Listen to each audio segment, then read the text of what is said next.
all day with great propagation. Calling CQ loud and clear. Our voices echo far and near. Women on the airwaves breaking through. Strong signals coming straight to you. Morse code key and a da-da-da tune. DDEX calls coming under the moon. Oh, na-na-na-na-na-na-na-na-na-na.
All right, here we go. Tonight on Live Free and Ham, guys, we're celebrating women who are making a serious noise in amateur radio. So whether they're POTA, SOTA Summit, love the bell, thank you, sir, CW, or they're into content creation or all the above, we got an incredible group of operators joining us tonight. So grab a drink if you haven't already, jump in that chat, hang out with us, because tonight the ladies are running the frequency, my friends. We're just sitting back. We're going to watch, see how this one takes off. I'm sure it'll be way better than what we ever could put together. All good there. So let's get started.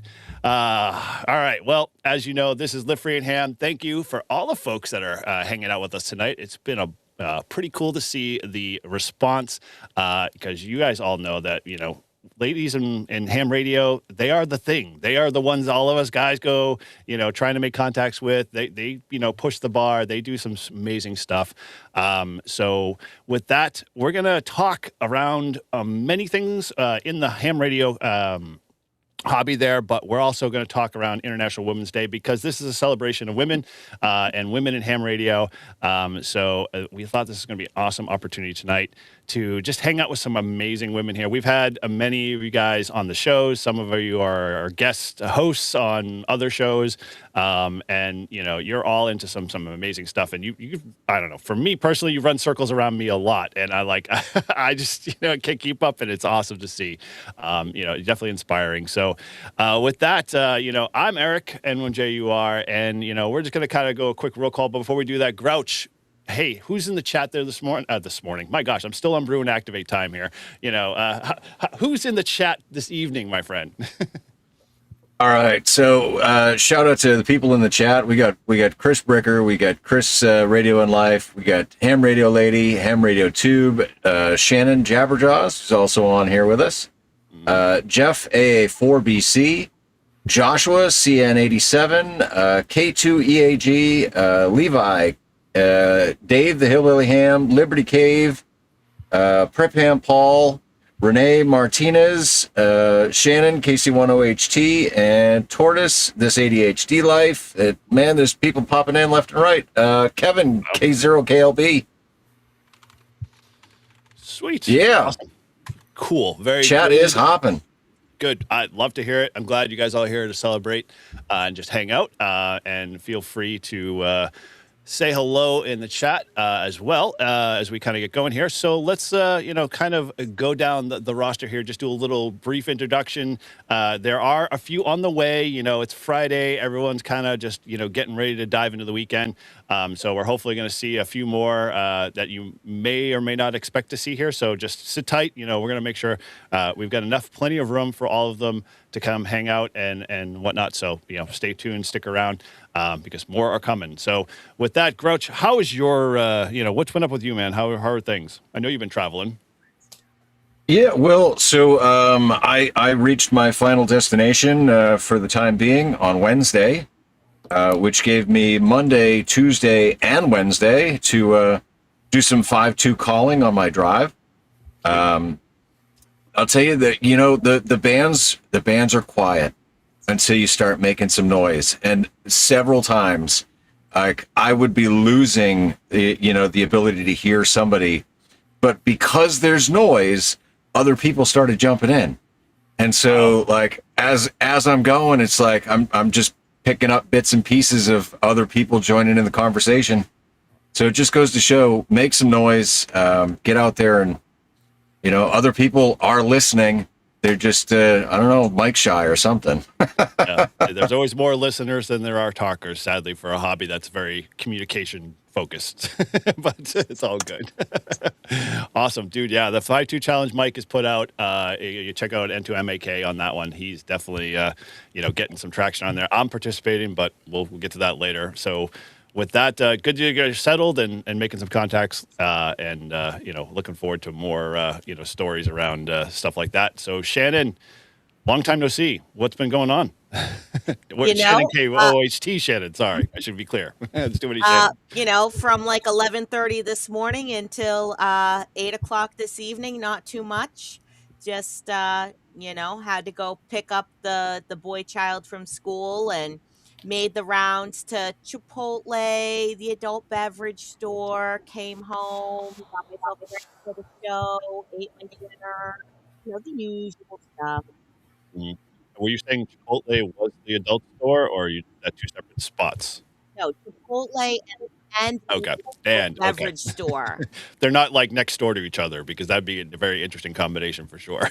I mean, they're not that far from each other, but some Chipotles do actually serve alcohol also. Yes, Little we known had one. fact. We had one. Didn't last long though. Just driving at a different clientele, and I'm sure the college folks are one of those things that you got to be wary of. But cool. All right. Well, we got more. Shannon's kind of spearheaded a little bit of this. We brought Shannon on almost a year. About a year ago, so to talk about the international POTA Party. So she's going to dive into a little bit more of that. You can hear me. I can't hear y'all. Oh, yeah, we hear you, Al. So while you're adjusting your stuff, we're just kind of going through and introducing each other. So with that, Julie and Caitlin, Caitlin's sans right now at this moment. But Jules, what's going on? Not a lot. It's Friday. I did a lot of the things that Shannon did. I went and got the kid all set up and went to work all day, and then came and ran home and into kind of a mini disaster, but we're here. But I did make a stop at the adult beverage store. So cheers. Very cool. Awesome. Excellent. So it sounds like we're all fueled up and ready to go here. So it should be an interesting evening for sure. So over to Shannon Jabberjaws. How are you doing? What's going on? I'm doing good. Thank you. Thank you for having me on today. Just did some POTA hunting today. Hit all four corners of the U.S. and into the Bahamas today. So it's a good day. What bands? I did all bands, 10 to 20. Wow. All from the shack there, or are you at a park too? Nope. At home. Amazing. Once again, you're very much a role model for me. It's like every time I look at my Flex over here, I should fire that up, and then I get somehow busy doing something else. So Priorities. Yeah, yes, I know. My wife says I need to have a lot of priorities, so I don't know if the ham radio is one of those, but we'll have to debate that one later. So very cool, and thank you again. So those that were there for the early beginning kickoff, we had the intro roll there. That was a song Shannon had put together for a different video that she lent to me. So I appreciate you contributing that. That was an awesome song. I love hearing that for sure. Thank you. No problem. All right. Well, with that, Amy, how are you doing? What's going on? Oh, not a whole lot. Well, I mean, I've had a pretty busy week with work and some personal things going on. But here in Oregon, we're having a really mild winter. So I've been enjoying, when I have the time, getting out on the mountains and getting plenty of winter bonus. And today, taking care of my bees who are coming out for the spring. Oh, And wow. yeah, that's about it. I hear bees are almost like having children. They're like full-time, like all year round things. They don't like, you just don't deal with them in the spring, summer. You have to maintain them all winter. Is that true? No, you don't. You don't do much during the winter. You have to maintain them all through spring and summer and fall. I wish I Yeah, could get my kids to be like that. it's a lot of work, but it's Just fun. go away. Come back in the spring. Very cool. So yeah, honey, my brother's a mapler over here because that's what you do when you're in New Hampshire. But yeah, bees were on his second list. So yeah, he hasn't achieved that yet, but always curious to see how people make out with that. So very cool. All right, Paula, how are you doing? What's going on? Hey, I am doing outstanding. I thank you for letting me join this very distinguished group this evening. I kind of live in the world of QRO and QRP. So today was a big QRO day. A lot of my time in ham radio before I became involved with Summits on the Air was chasing DX. And when you chase DX from the upper Midwest of the US, an area that some of us refer to as the black hole when it comes to RF, you have some really unique challenges. And the latest challenge that many of you may be aware of is there is a de-expedition operating from a hellacious island in the South Atlantic Antarctic region called Bouvet Island. There have been a couple of attempts to get an expedition to Bouvet Island in the last couple of years. One was aborted before they could get on the island. The other one was cut short and they had to get off the island rather quickly. This one seems to be going pretty well so far. I think they've paid attention to issues going on. But as I mentioned, from the Midwest, it's a challenge to work DX. So you need some power in addition to some really good antennas. So I squandered pretty much of this day trying to work these folks on some band countries, as we call them, that I hadn't worked them on before. But then the other part of my life, which at some point I'll get to when it warms up a little bit, is the QRP world or close to QRP, and get out on and activate some summits. Very cool. Now, when you say you're running QRO, are we talking like 500 watts, a full legal limit? We're talking full legal limit. Wow. Very nice. Very If nice. you're, yeah, I don't know if anybody on here is or listening is a DXer, but if you're not, just to get an idea of what both the callers and the de-expedition are dealing with in terms of numbers of people that want to work them, see if you can tune into one of the pileups. It's insane. It's absolutely insane. I don't think I would have worked. I worked them today on 15 meter CW, but I don't think I would have gotten through today if they hadn't eventually decided to call for North America only. There was just no way to break through the, it was mostly Europeans getting through before then, and no way to break through that curtain at all. I haven't, that part of my bucket list items are definitely something to do as I kind of, expand, being obviously my controls. HOA won't allow me to run legal limit, but I think, more antennas, that type of stuff would be interesting to find. But I find a lot of people I've talked to that are searching for Bouvet or trying to get Bouvet are basically residing themselves to FT8. And so I applaud you, CW, and trying to do voice. That's patience and timing for sure. It really is. And I've got some FDA contacts with them as well. But it's it's a fun challenge, and it seems to be a very well run expedition as well. So they're making a lot of people happy. I mean, everybody, there's always a few people that are unhappy, and usually those are the ones that aren't in the log either. So I think there's a Very much so. connection between those two things. Yeah, very cool. All right, well, dude, that's awesome to hear that. There's definitely folks focusing on DX stuff. It's a challenge in and of its own. It's amazing. I kind of went down that road and then I stopped and I saw a squirrel POTA and I haven't looked back. But I'm just like to be I'm sure down that rabbit hole soon, if not later for sure. So yeah, prep ham. My HOA doesn't like ham radio. They're anti ham radio altogether. I'll tell you some stories later, but Mm. never good. They are never, pro ham radio whatsoever. They look at my antennas on my truck and go, who are you talking to and what alien? So, all good.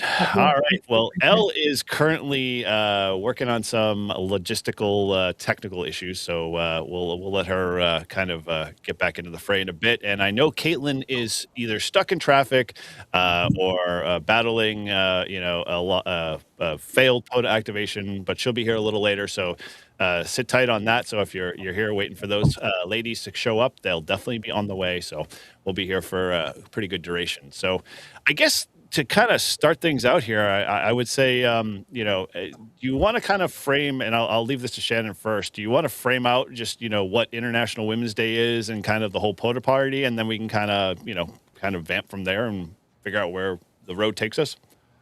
Yeah, sure. So, for anyone that doesn't know, International Women's Day POTA Party is an event that I came up with 3 years ago now. So, this is going to be the third year having it.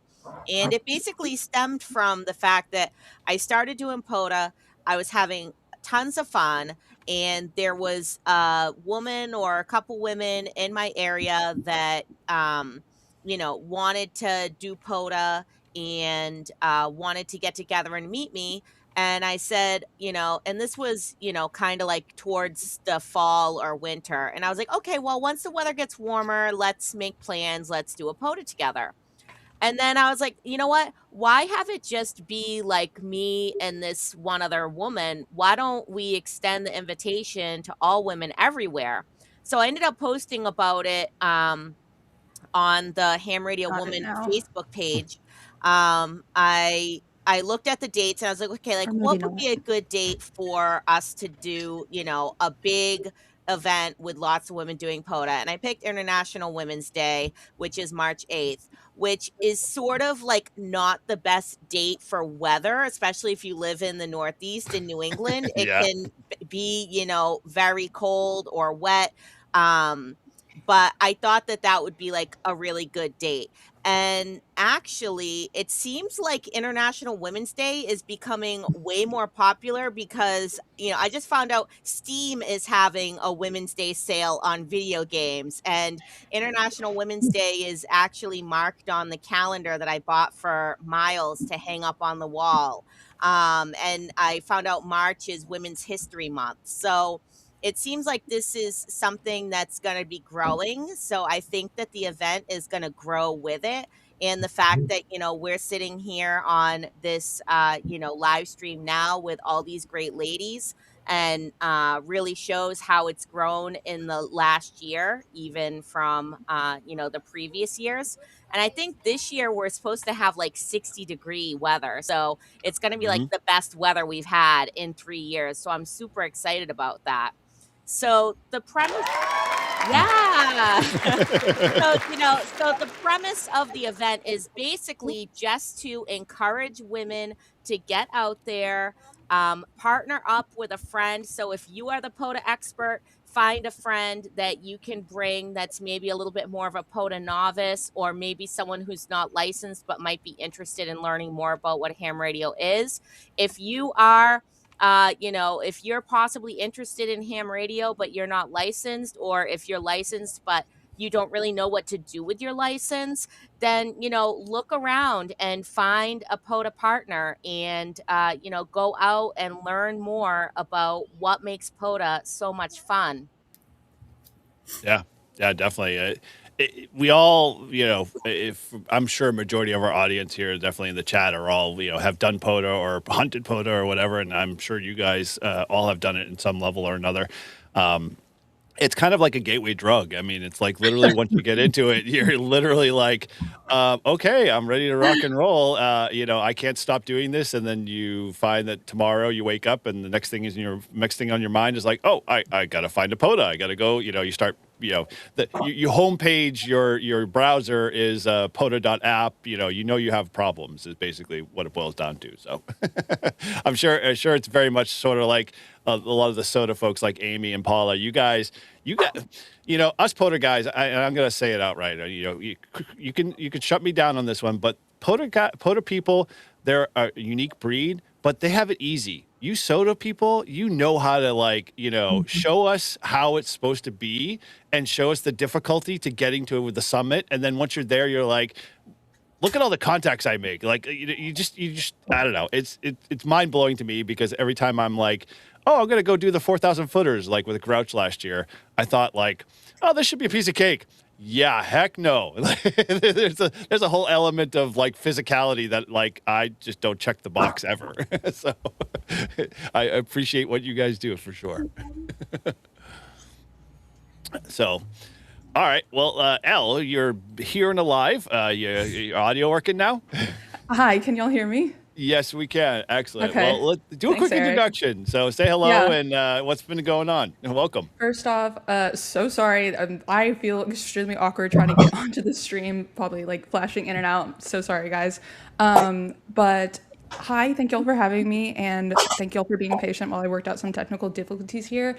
My name is El Marie. My call sign is KJ5LXP, and I got licensed in July last year, and I've been loving it ever since. One of the reasons why I got licensed was because, one, my husband told me about it, and I thought, oh, like, why shouldn't I have this capability under my belt? I do visit the backcountry a lot. I know, Amy, you do a lot of SOTAs. I do a lot of backpacking out in Colorado. It just made sense to, like, have this level of technology under my belt in case I'm ever, like, in a pinch or need something, like, a quick, like, emergency situation, just to have that type of backup under, on my equipment. And little did I know this community that was a part of it. And I made my first video, kind of was like shocked with how lively this community was. And, just kind of dived right into it. And I've loved it since then.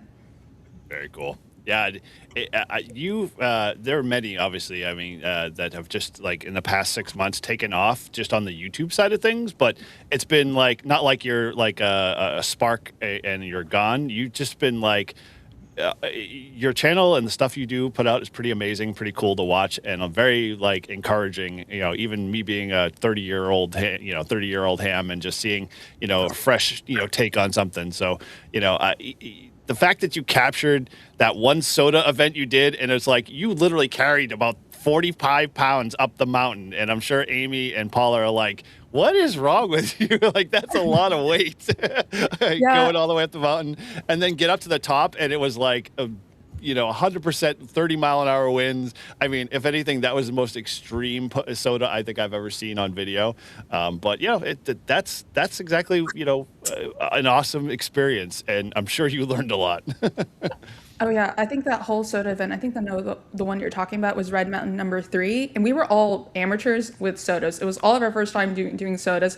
Portable aughts, like we weren't very experienced at all. We carried around like this 40-pound battery. We're like, maybe we shouldn't have done this, but we got on the air, we got activated, and we had a good time and learned a lot. Very cool, very cool. Yeah, and I'm sure there'll be many more experiences that all you guys have to share, and so. Grouch, I don't want to dominate this. Feel free to jump in and, beat me up or take control here a little bit if you got a question or two. So, obviously we know, International Women's Day is this weekend. The question I guess I got for all you guys, are you going to get out and do either a SOTA, or are you guys going to do a POTA, or are you going to play radio? Not at all. None of them are going to do anything radio I wise. was gonna say, man, this is like, Maybe tomorrow for myself. Sunday, I have a family matter to attend to, pretty personal family matter. So I don't know about Sunday, but definitely tomorrow, I think I can get activated from my house. But no big POTA plans, unfortunately. But that's just the nature of things with where I'm at right now with my life. But definitely the YLWWA, I'm jumping in late. I don't know if this was spoken about. That starts on Monday, and I hope to be really active during that day and throughout that week. well, is that what you were talking about earlier, Shannon? I can't remember. Shannon, OHT Shannon. Yeah, so there is another event that is starting on Monday. If anyone is familiar with the WWA that was held the entire month of January, WWA is Worldwide Award. It's on the Ham Award platform. So they're having another event that is the YLWWA that is starting on Monday, March 9th, and it's going until Sunday, March 15th. There's about 200 YL activators worldwide that are signed up to operate during this event. So definitely be looking for them to be live and on the air on all bands, except for 60 meters. That's the only band that will not be used for the YLWWA, and all modes as well. So digital modes, voice mode, CW. And the women actually get points for how many different stations they contact. So it's not a contest, but the women sort of get like prestige points for how many contacts they make. They're hoping that each woman makes 100 contacts during the whole event, the whole week. But I mean, let's be real. We can make 100 contacts within, an hour and a half, ladies. So if any of you guys are signed up, then hopefully we'll catch you on the air. And if not, definitely, check it out, sign up. It's free to sign up. It's real easy to get connected with that Ham Award logging platform. And you just Google YLWWA, it'll come up. I'm activating for that. Yeah, I'm signed up for it too. I'll be activating. We're going to do some from the park. I'm going to do mostly from the house. We'll go live from the house. But I'm going to make Vaughn take me out for Wild Day to the beach. I've been wanting to put a kite in the air it's been too cold. So we're going to the beach and putting a kite in the air with an antenna on it, obviously. Oh, okay. I was gonna say, Yeah. you just gonna put a kite in the air? Yeah, a kite antenna. It's a thing.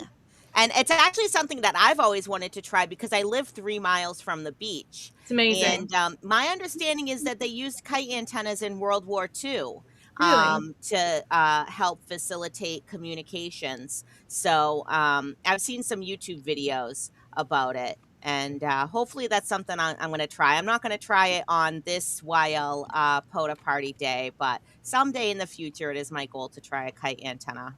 The Bug Out Mini works really good. Vaughn got me a kite that holds like a small toddler.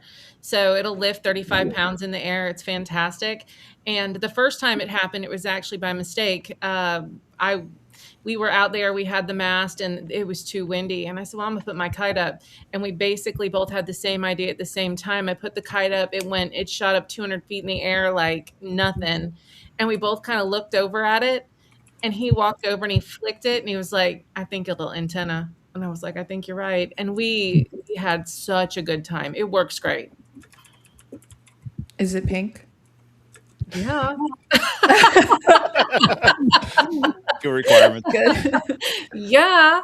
Of course it's Cool. pink. It's a couple of different colors. That's the only thing that I think that I own it's a little bit of all colors, but it's sparkling, has a tail.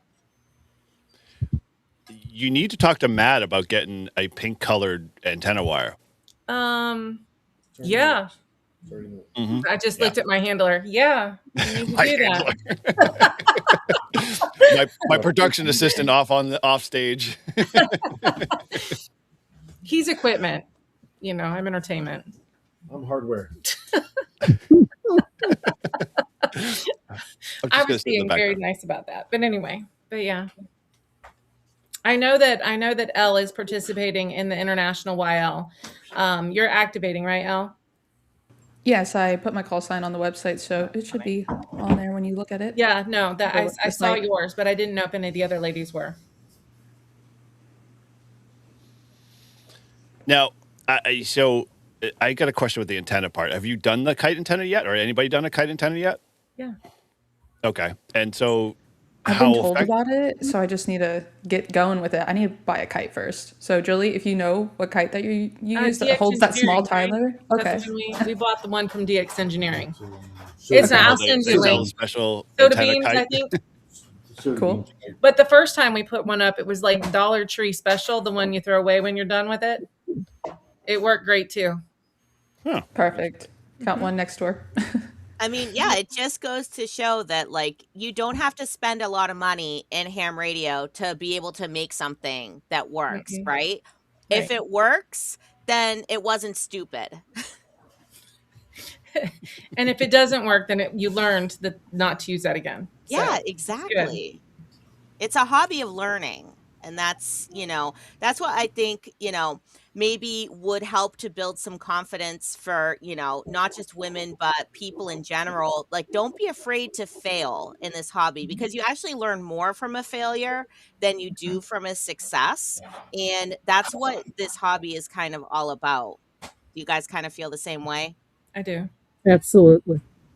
Absolutely. The opening comments it quoted me on a comment I like to share with my fellow hams, especially quite often, which is remember, it's amateur radio. Yeah. It's not commercial radio, it's not professional radio. So, Lord knows I have honored that concept more times than I can count with the stupid mistakes that I've made over the years.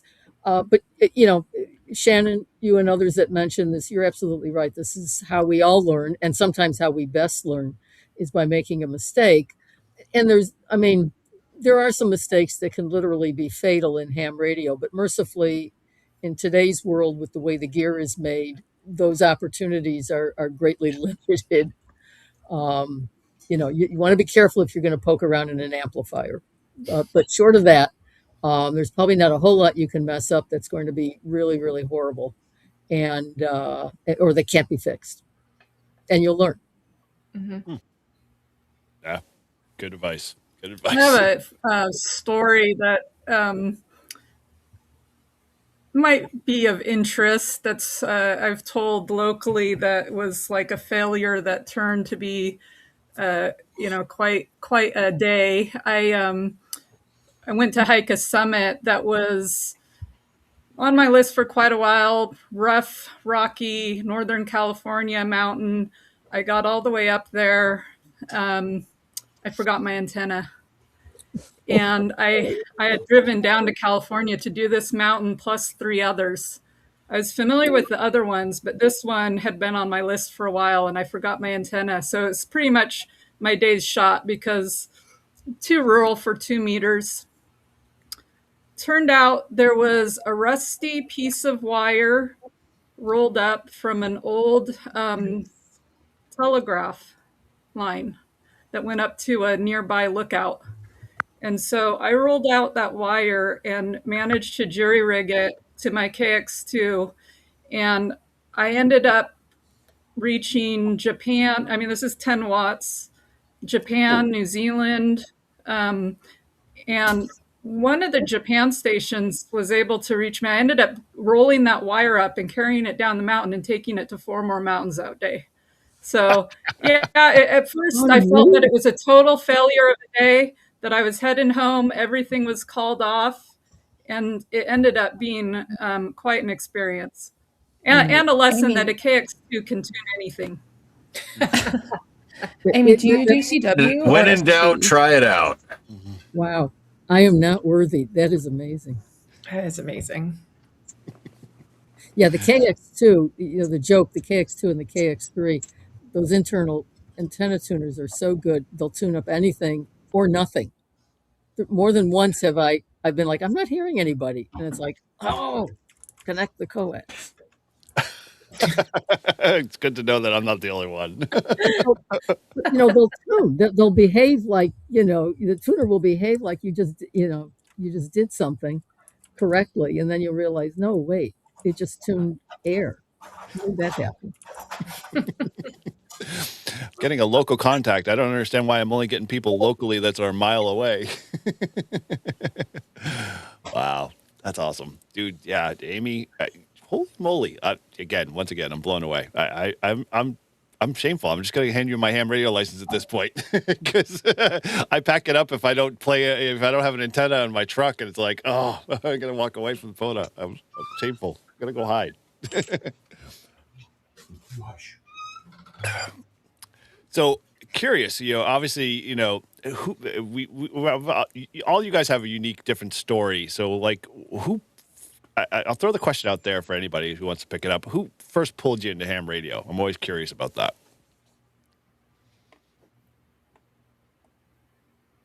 Does anybody want to go? I'll go first. I guess we can go around. Yeah, Okay.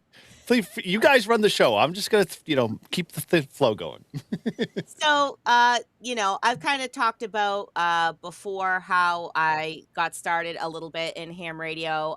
Growing up, my dad owned a taxi company, and he used to bring my sister and I to the dispatch office to babysit us while my mom went to bingo. And this is, in the late 80s, early 90s. So there was no cell phone. So the way that he talked to the drivers and told them where to go was with the radio. And I thought it was so magical that these guys could be driving around the city and, could talk to my dad back and forth. And then, same thing when I would be in the taxi cars, the little radio, they could talk back to the dispatch office. So I remember asking my dad about, like, how can we have a radio at home? And he's like, oh, it's really expensive and you have to know Morse code and all this stuff. So I kind of just like brushed it aside until like late 2020. I ended up meeting someone online that was a ham radio operator. And he told me about like web SDRs where you could listen to all these radios. And I heard these guys on the Kensington, New Hampshire. I think it was the old Coots Net. They were talking about like filling up their bird feeders, and the birds kept eating the bird seed. And I wanted to talk back to these guys. I wanted to be like, hey, when the birds are eating all the bird seed, that means it's going to be a bad winter, right? So I decided that, like, okay, I need to get my license. So I started studying using ham study, and I studied for my tech and my general at the same time. And I took my test online, which was like so super easy, right? Especially during those kind of COVID times, there wasn't a lot of in-person tests. And being a mom, having a son at the time that was like 18 months old, it would have been very hard to kind of fit that into my schedule. So that was sort of how I got started. And I took a little bit of a break when Miles was young because, again, it was hard to go out and get on the air. But since like probably 2022, 2023, I got my extra upgrade in 2022. So kind of like since then, I've been, really a lot more active. All right. And it looks like we have Julie and Caitlin. Yay! So, Caitlin, if you'd like to introduce yourself real quick, and then you guys can go and talk about how you got started in amateur radio. Oh. It's you. Don't fight. Don't fight. K-E is my call sign. I got started. Modulate. It's Modulate. yeah. You're soft spoken. Oh, you need to talk louder? Louder. Oh, I thought you were telling me to shh. No. Use your outdoor voice. No, we call it a I have an DX outdoor voice. voice. He's a natural CW. Yeah. operator. Come on. Okay. So my call sign's K8FAE. It's Kate Faye. It's my vanity. I got into ham radio initially because of a bet, but because A bet? Mike I bet got to me know about this bet, Caitlin. Yeah, I know all about this bet actually because I was the VE that tested Caitlin for her license. That's actually incredible. Yeah, what you named my my first exam. Yep. Kate MRD is about to lose a bet. Yep, and he Love did. So he bet Caitlin that like she couldn't get her ham radio license in a week, and I think she was like extra within like what 2-3 weeks. It was 8 days. Yeah. That's actually incredible. Great job, That Caitlin. is incredible. Well, I realized after I started that I was like, this is actually really cool. So I wanted to keep going. Yeah. Best So, better last.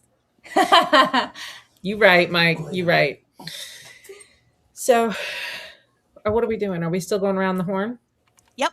Okay. So KJ4ULZ, I was your typical radio wife actually for 15 years. I made fun of him. I moved all the junk out of the house and into the ham shack. And when he was chasing satellites, told the neighbors he was looking for the dog and aliens, you know? So I did all of those things. And he started to do parks.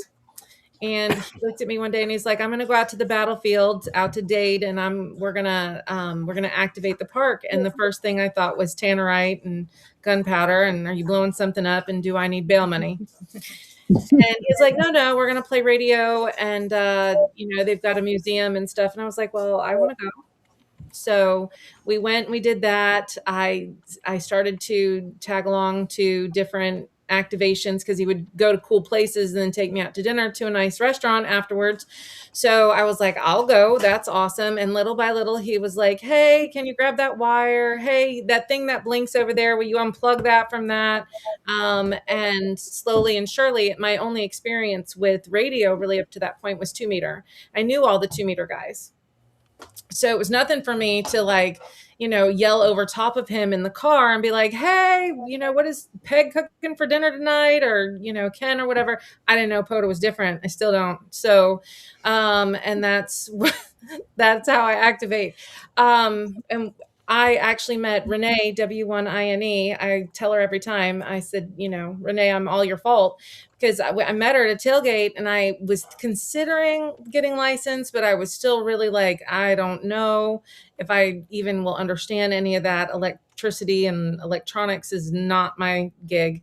And she convinced me that I most certainly should absolutely try and would not. She was relentless. Those of you who've met W1INE, Renee, will know she is relentless. So I went and I started to study for my license. I didn't tell Vaughn. And we went to a tailgate and I just looked at him and I said, I think I'll try to test for that. And he was like, you're going to go take your test? I said, I just want to see what it looks like. I knew I was pass it, but I was scoring 100 on the practice exams. And I went in there and 3 of the cutest little old men in there were so excited that I had passed my test. I took it on paper and pen, my tech test. I took it with paper, Scantron. That's what it was. Scantron. Wow. And so they came out and I passed it and they were so excited. And we started doing parks together and this is an accident. Like we were just going out to the park, having a good time. I mean, that's what it's all about to me. That's all I really want to do is go out to the park and have a good time. For me, the pileup is so challenging. Like some people like crossword puzzles and like Sudoku. I want to be able to pull out as many call signs as I can from a pileup. That is what turns my brain off. It's wonderful. Excellent. That type of like mode where it's like you're in the zone and you're just you're just in the focused zone. and everything else is Absolutely. like black and you're just like in it. And any excuse to travel is a good excuse to travel. Then Julie discovered you could drink and play ham radio. I knew that already, Mike. Thanks. Speaking of, where's my drink? I was working on that. Mike's so funny. He's so funny. All right, Shannon, K1LY, would you like to tell everyone a little bit how you got into ham radio?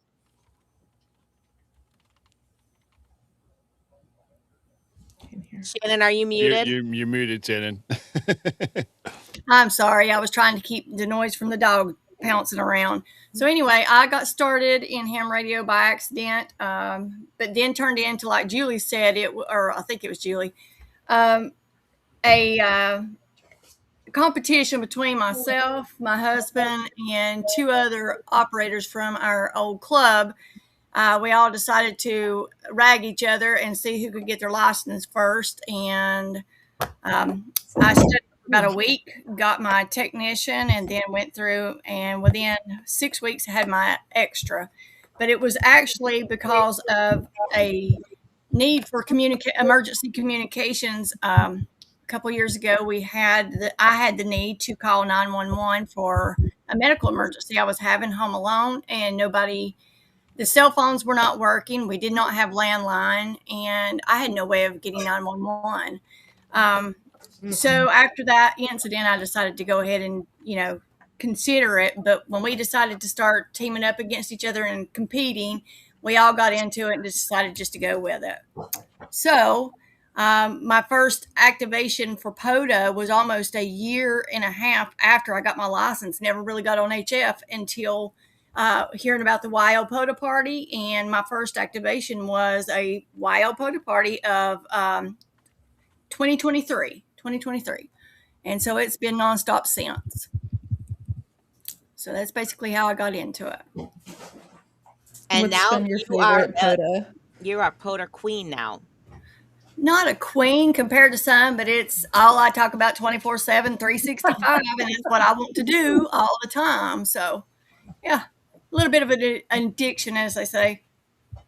I have to ask I've Shannon. only activated 3 parks. What's your favorite park to have activated, Shannon? Run that by me again one more time. Your favorite park that you've activated? I've only activated 3, so someone who has experience as you, what is your favorite one?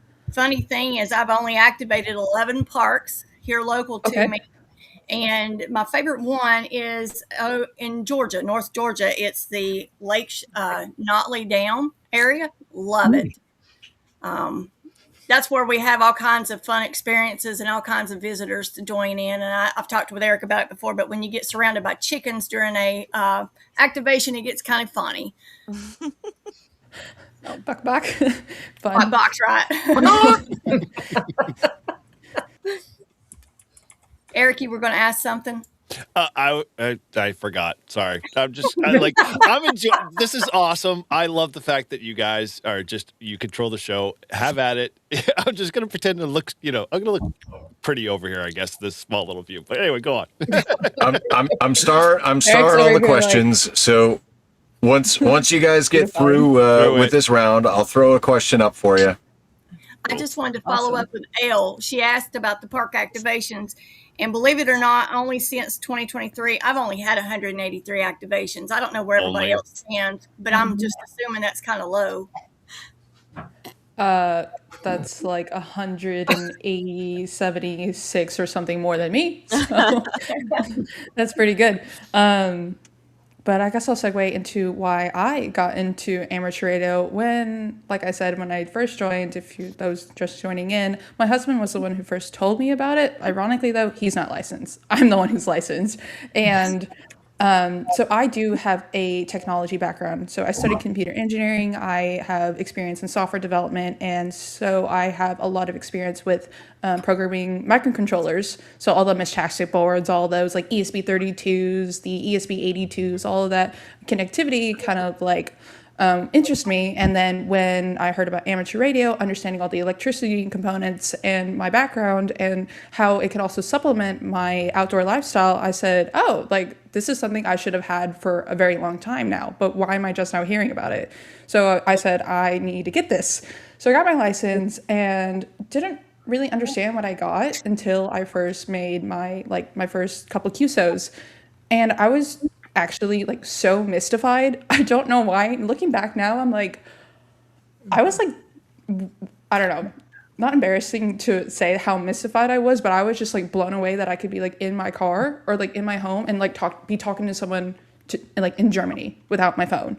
I was just like so blown away of that concept and about like, if you picture radio waves and how they just like bounce around that ionosphere and I'm like, and they move at the speed of light, like that completely mystified me. It just made me feel so like, this is real, this exists, that's really cool. And kind of got into a club And then from there, just kind of kept going, kept up with the videos, got plugged in even more, and now it's just like a part of my lifestyle, and it's been so fun. I also have like a drive for content creation, so I know how to use a camera, I know how to use all the software for production and stuff, and I have this skill that I'm like, where can I put this? Where can I utilize this? I've tried Instagram with like my dog and my cat and myself, so I've been into photography, and so now this like technology skill that I can have fun and play around with and document for myself. It's just like the two and two are just perfect for me and what what I want to do right now in my life. So it's been a lot of fun.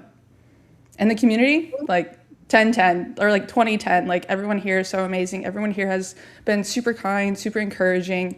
And those who are nervous right now, like get plugged into a community, you won't regret it. Yeah. Yeah, I have to agree with you, Elle. For me and with Julie saying, so Elle is more of like a technical background. Julie is sort of like me. I have like little to no technical background. So, some people for ham radio, they like the building and the circuits and the technology and the electrical engineering and the RF part of it. A lot of that honestly eludes me. I'm trying to get better at it. The part of ham radio that I love is the companionship, the community, the camaraderie, what I like to call the hamily, right? So, and Elle, you sort of alluded to that too, like, find your people in ham radio, because I know for myself, I would not have stayed in ham radio and interested in ham radio as long as I did if it wasn't for the people that I met in the hobby, and the people who sort of elmered me and mentored me along the way and kind of pushed me to be a better ham radio operator and become smarter and wiser. So, if you guys kind of feel the same way about that, I know we still kind of didn't really hear from Amy and Paula about how they got started in ham radio. So, Amy, would you like to talk a little bit about how you got your start? Sure. Yeah. Took a class. My husband and I took a class to get licensed. We have off-grid property, and it's probably about a half-hour drive just to even get to cell service, and by that time you're almost to town anyway. And we that sort of started. Our nephew was licensed at a young age, and it's kind of an unusual story. My father-in-law was on hospice and wanted to pass at the property, and he lived his last 3 months up there. And it was partly due to my nephew and my sister-in-law getting licensed to where they were able to communicate to each other and forward information to hospice, to the nurses, and they came up, and it all worked out good. It was a good sort of demonstration of the communication that ham could provide. And it took us a couple years before we ended up getting licensed. And I just got really inspired by HF, just the magic of HF. And, during the classes when we'd have people demonstrate, we have a guy brought this just simple wire and talked about going up on this nearby mountain and reaching around the world. And it was just hard for me to even comprehend. I knew nothing of radio. And so I studied hard, and I should say I memorized hard, pass now, learn later strategy. And I was an instant extra. And so a lot of the locals really took me under their wing, and I got into some of the contesting and portable operations. Started with Worldwide Flora and Fauna and POTA. POTA was very new. It wasn't very popular here. This was 2017. And 2019, I finally gave SOTA a try. And that's where I found what I really love to do. It just incorporates a lot of my passions of being in the outdoors, and radio is just sort of the bonus of the trip. But Amy, I where guess are it you would start with located for your my sodas? nephew and my. What was that? Where are you located to do your sodas? Because I think I want to be you, and to a degree, but I live in Texas, so I can't have a lot of soda opportunities. But I'm right there with you with like hiking and climbing mountains. Yeah. I live in Southern Oregon, so I live where I'm at. It's a pretty great summit location because we have both the Cascades and the Klamath Mountains, Siskiyou Mountains, which is also a popular. Sometimes I do SOTA POTA both, which Cascade Siskiyou National Monument it's where basically the Siskiyou Mountains collide with the Cascades, and so we have a lot of mountains here, ranging from 2,000 to nearly 10,000, all within a short drive. That's awesome.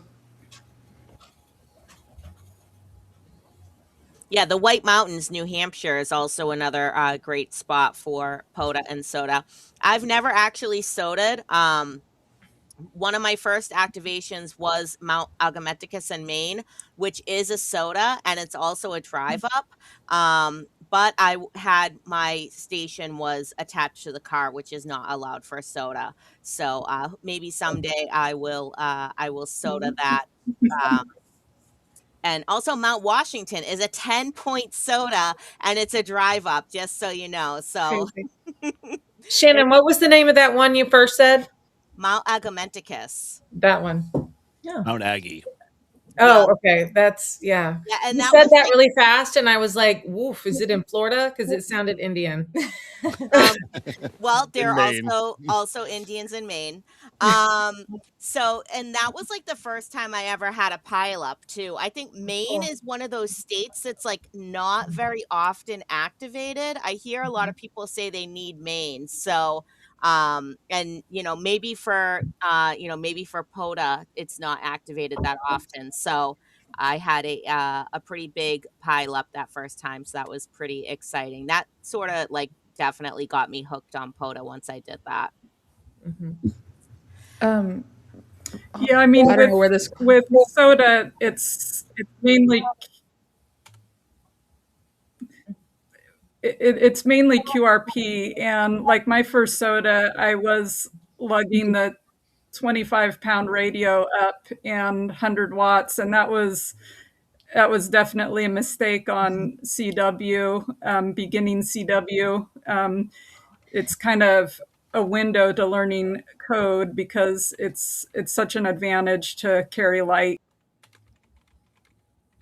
Amy, before we segue to a different topic here, I definitely want to email you and to talk all about SOTA operations. I've talked to a couple other SOTA experts, but I'll be going into the Chicago Basin this summer in Colorado to kind of bag some 14ers. So I'd love to talk about gear with you offline.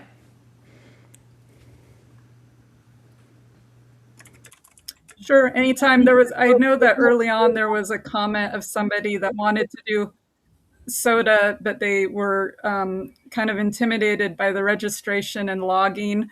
They're more than welcome to send me an email. I help people through that all the time. Yeah, the SOTA program actually, and I'm sure the same is true, certainly to some degree with POTA, but the SOTA program has a lot of online tools to help you prepare for an activation, to help you locate a summit even, to help you understand what's involved in activating that summit. And then after you're done, to be able to get your USOs loaded into the database that they have as well. So, like anything new, it can seem a little bit intimidating at first, but once you've used it, they're actually fairly simple tools as part of an integrated program.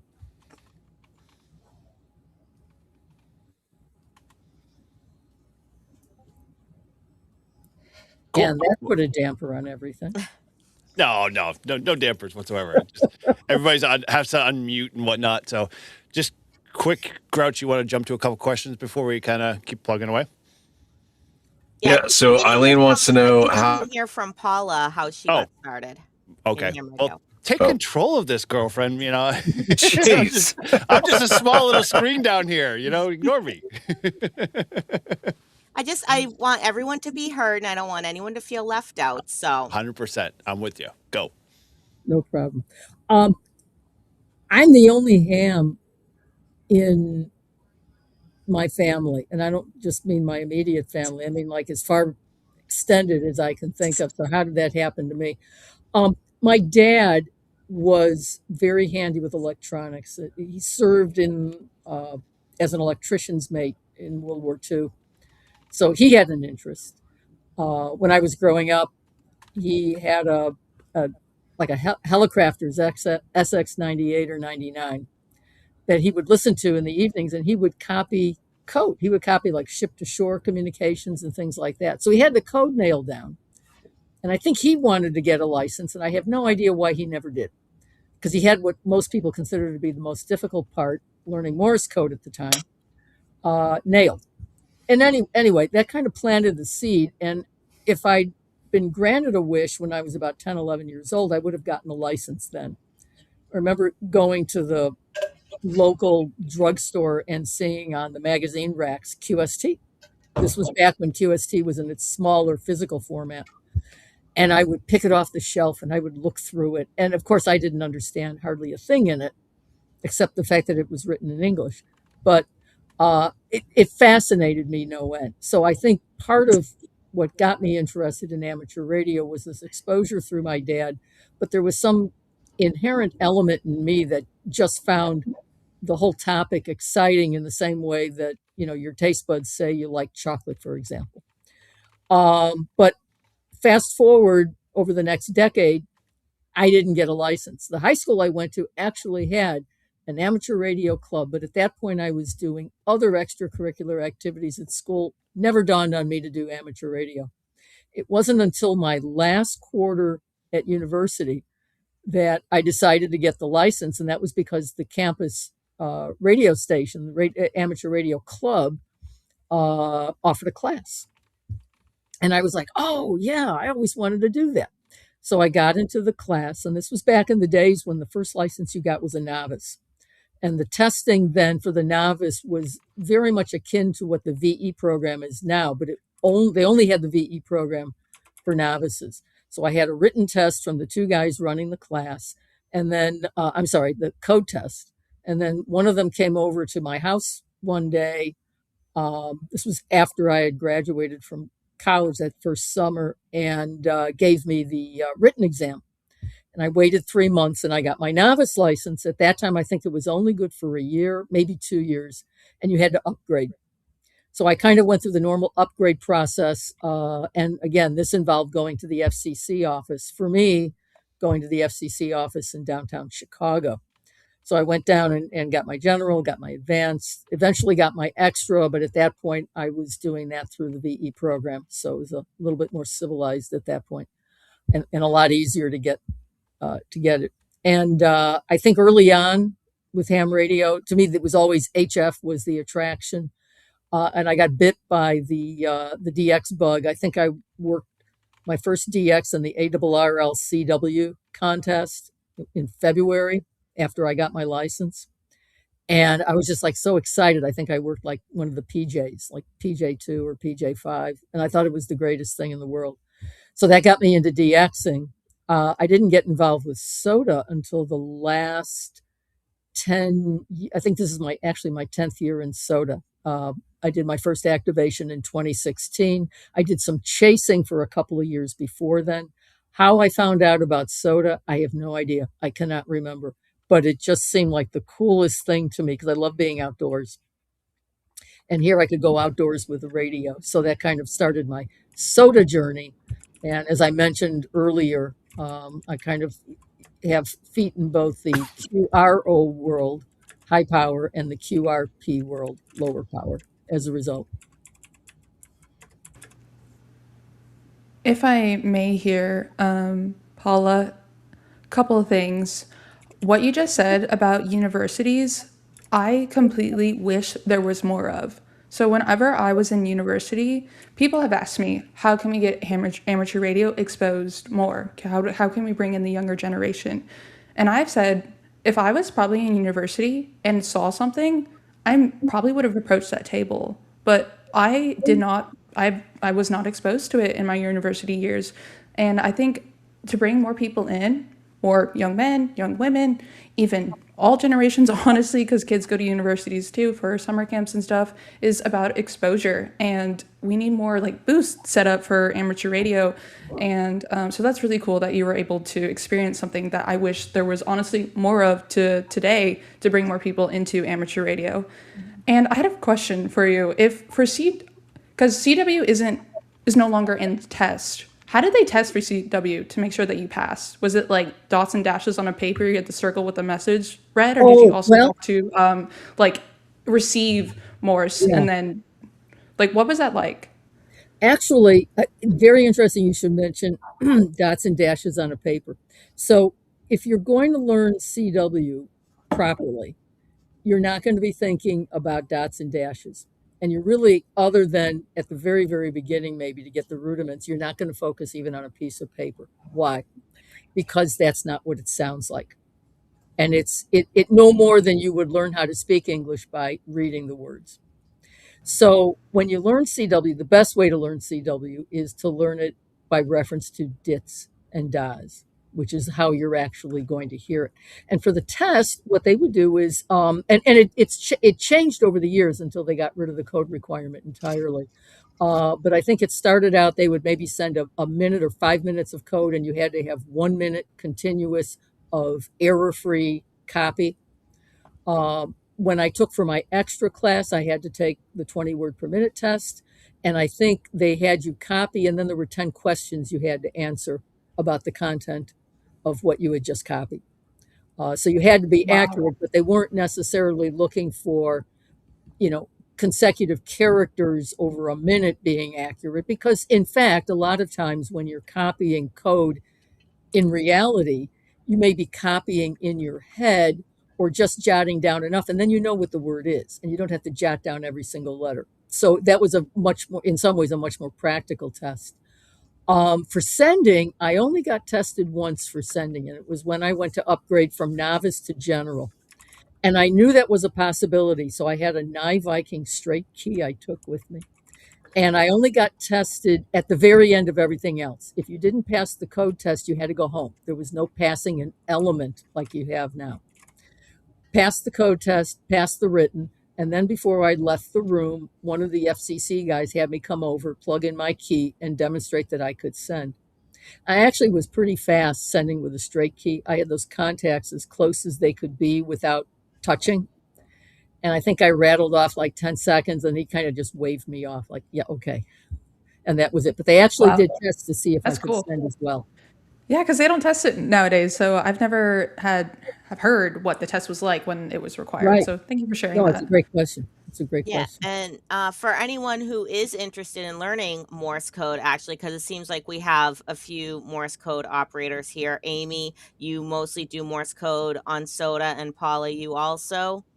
Caitlin or Julie or Shannon, do you guys do Morse code at all, or do you have that like in your plans? I'm learning. I'm playing with the game. Becky kind of promotes. It's how she learned. There's what's it called? Morse code decoder, something. Morse mania.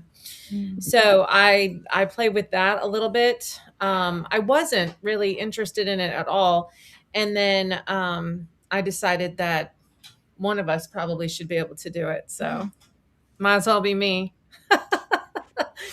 You got this, Julie. Yeah. Yeah, I started studying it last year, although I sort of fell off the bandwagon. And once you fall off the bandwagon, it's like you sort of have to start over a little bit, especially where I was never super proficient. But I'm a member of the Long Island CW Club. I don't know Those if really good things. anyone else here is a good friend of mine, KC1 UML. She's instructor on there. She does beginner sending, and I think she does intermediate class as well. So definitely for anyone who's interested in learning CW, I would highly recommend joining the Long Island CW Club. They have online classes every night of the week. And the great thing about their system is that they have this beginner's carousel, and the letter is always the same for like the whole week. So no matter which day you can jump in and do their class, it's like you're not missing anything. So, Mhm. and they have some YL only classes too, which I think is good for, I don't know about any of you other ladies. Maybe we can kind of go around and talk about it. Like, do you guys ever feel intimidated being, like a woman in such a male dominated hobby? Like, I know No. for myself, I'm the only woman that ever shows up to my ham radio club, except for like maybe the Christmas party and field day are the only two times that I have ever seen another YL at the club. But so Julie, you were never intimidated. I was never really that intimidated either. Maybe because I grew up like with a lot of older people. I spent a lot of time with my grandfather. He was president of a union here in Lynn for General Electric Aviation, and he was head of the Retirees Council. So when I was like 12, 13, I used to go to his retirees meetings and, help pass out the coffee and the papers. So I spent a lot of time with, older people. So that never really bothered me. Mm-mm. Another good CW avenue is the CW Ops organization. So, like the Long Island DX, which is very well known for their CW classes, CW Ops also has CW Morse code Mhm. classes as well.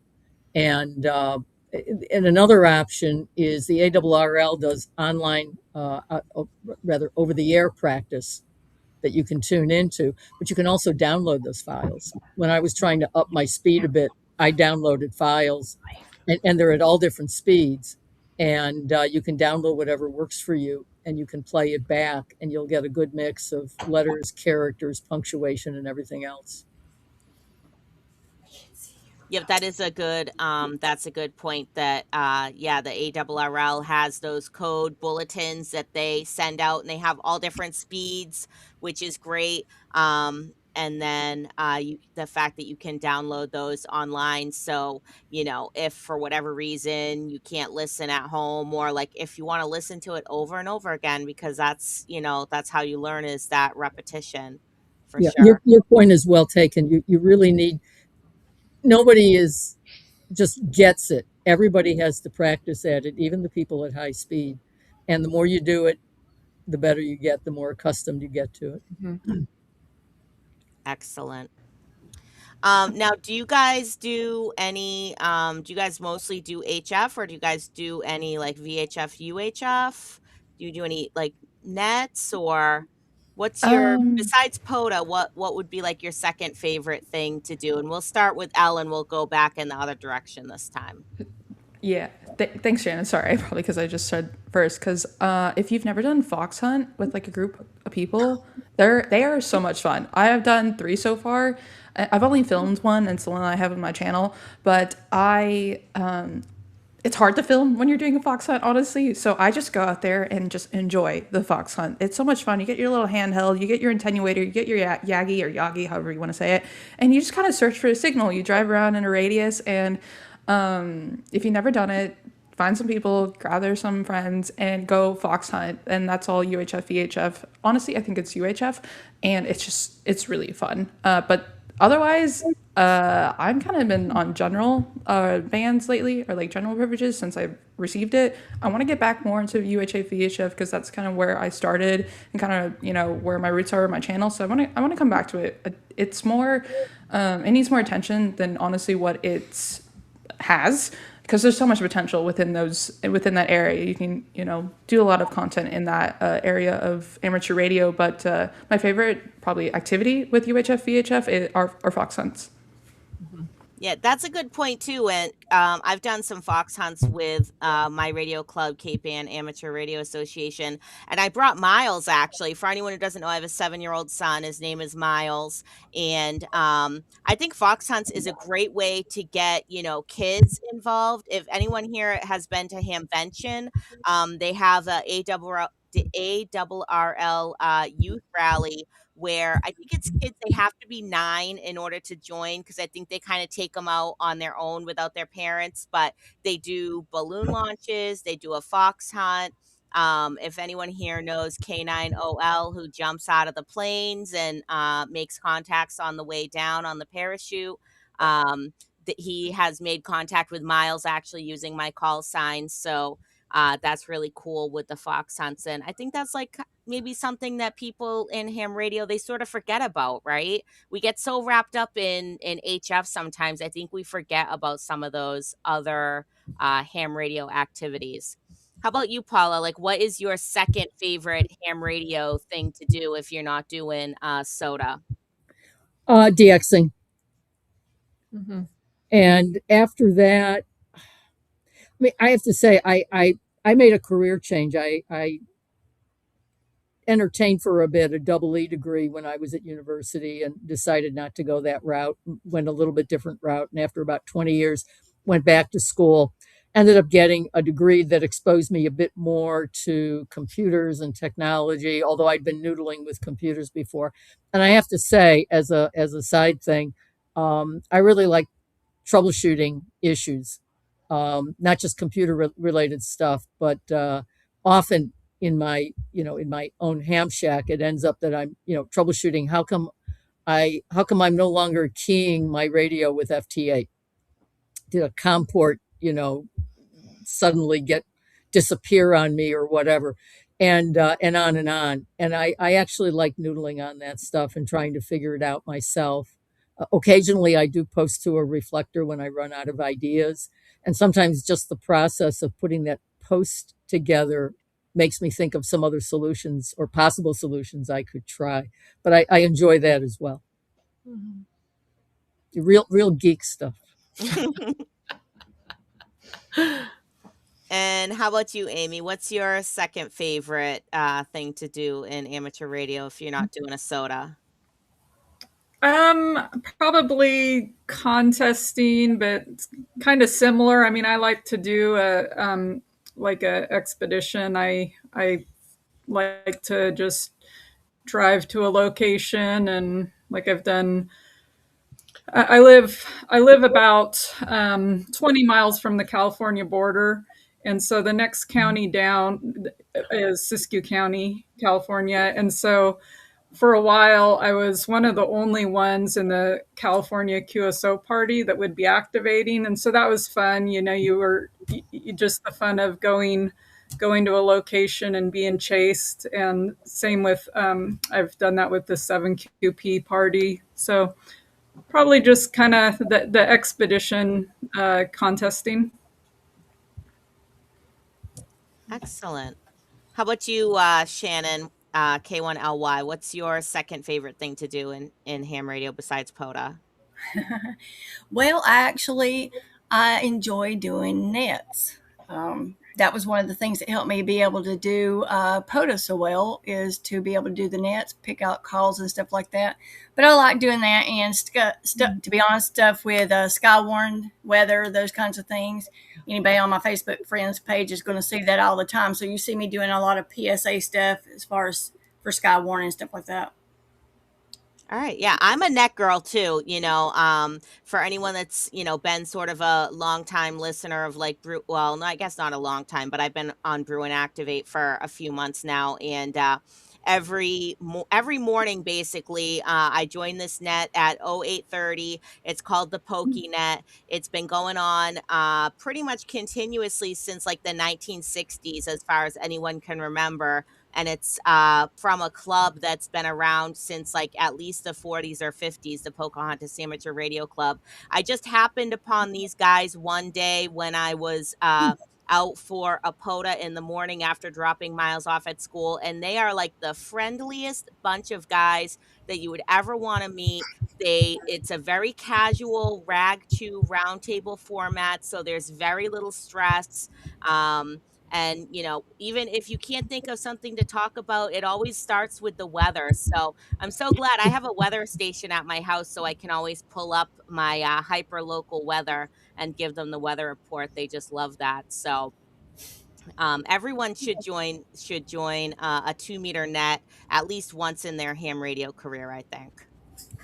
How about you, Julie and Caitlin? What's your second favorite ham radio activity? Um, well, okay, first I have to say, Al, I'm so jealous. I have told Vaughn since before I was ever even interested in radio that a fox hunt would be so fun. I want to do that so bad. I've never done a fox hunt, Vaughn. Anyway, Do it. I really I don't know do. if you I have want clubs to. near I you. want to. The reason why I've been able to do so is because the club that I'm a part of puts it on. Our club, I don't think that they've done one since I got active in the club. So since before COVID, that's what he just told me. So I told him that he just needs to go hide something and then help me find it. Like, show me how to find it. That's what I told him. Like, that's a great date night. Okay. Anyway, so we also participate in some nets. Our club has a local net, and there's another one too, and I can't remember. Right? Anyway, but my favorite net is the unofficial, unsanctioned sandbagger net that we do every morning at the drive time. So Vaughn and I both leave for work at the same time, but we go into two different counties. And so we started on our local repeater. It's the unofficial sandbagger net because people are listening.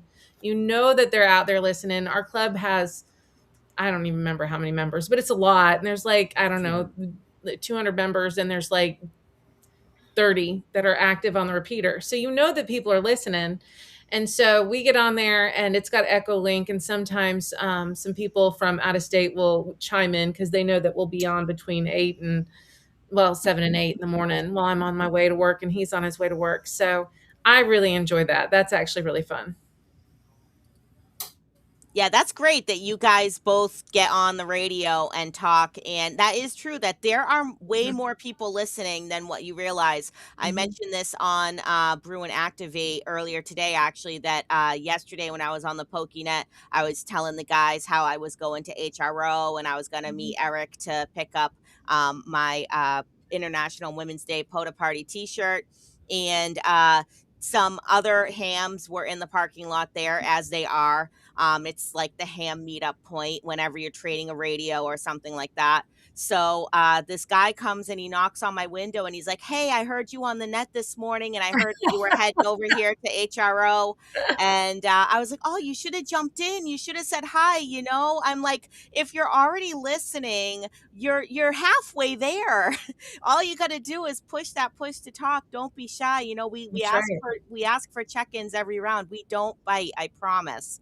Yeah. And so and I think Grouch had mentioned something earlier about you have to be the activity that you want to hear, right? If everybody just sits and listens, then everyone's going to listen and say, "I never hear anyone on the air." So you know but if you never talk, then yeah, you're never going to hear anyone. So don't be afraid to like get out there and throw out your call sign, and like not just once. You kind of have to do it every 10-15 minutes, because if someone's radio is on scan, they may be on a different frequency and they didn't hear you, or they don't have their radio on at the time. So you never know when you're going to make a new ham friend just by throwing your call sign out there.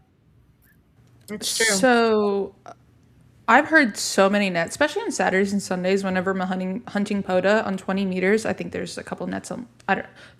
You probably have all heard it too. Whenever you're hunting POTA and SOTA every Sunday or Saturday, and they say last call, like, can anyone just put out their call sign, just like as if I'm scrolling and not necessarily participating, but if I want to participate and I hear any check-ins, like, should I put in my call sign? Should I not? Like, what are some guidelines there? Because I've been hesitant to put out my call when, I hear someone say any check-ins and I'm like, oh, can I check in? Like, I'm not sure. I throw my call sign out there. When I hear a net and they're, sometimes they'll say what the net is, sometimes they don't really say, but they'll say, like looking for check-ins. And I'll just be like, "Hey, this is KC1OHT. I'm new to this net. Like, what is this net?" And then, hopefully they'll explain it.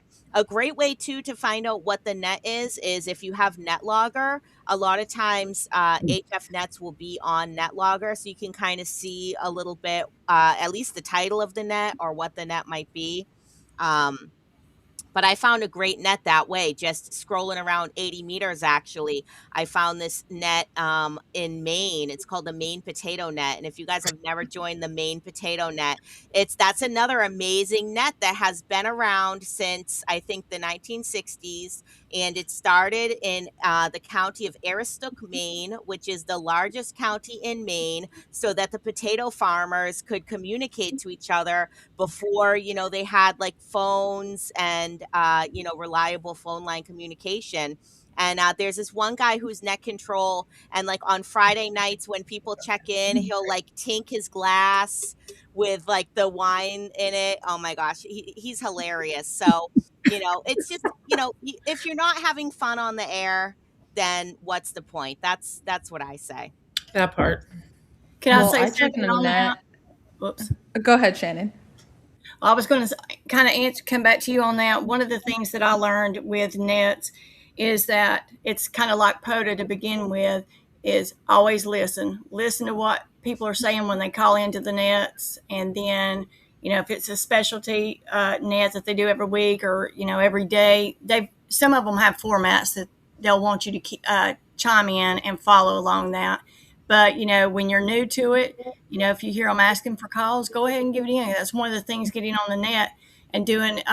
Once you get to doing that, if you enjoy it, try the net control station, that's the part that I like the most, is doing net control. So just a thought there. No, I've been asked for my club to participate in. I just didn't have the confidence yet. I feel like I definitely have more of it now, so I'll definitely look at being a net control operator. But there's a net that I check in every morning, and it's called my daily stand-up. No one scrum. Anyone in corporate here? 15-minute stand-up. That's my daily net every morning. I'm laughing while my mic's on. Sorry. Okay. That's my daily net. I get it. I feel your pain. Yeah. It's great.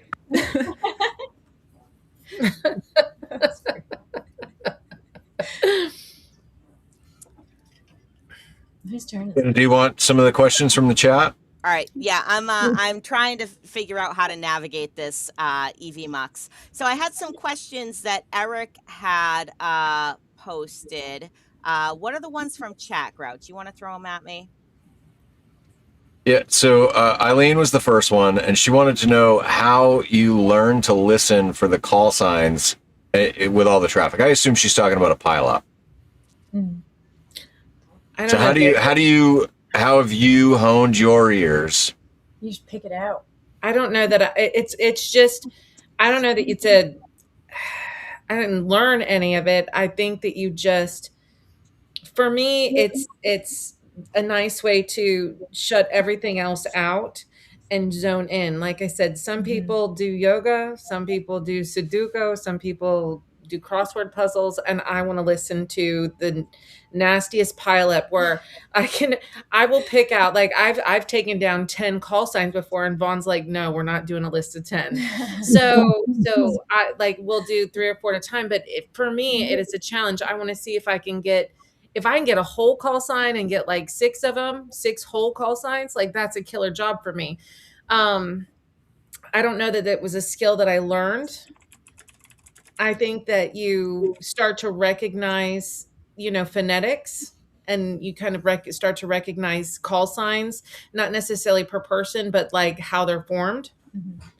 And you and so that's a skill that you learn with practice. I think. Yeah, well, loud voices help. But I found that whether it's Morse code or voice communications, not every station sounds the same. Mm-hmm. So what I try to do, and I'm by no means an expert with pileups by any stretch, but what I try to do in working through a pile of calls, which usually happens when I'm on a summit, is I will try to lock in, to use your term. I will try to lock in or zone in on a call. Usually it's a stronger call.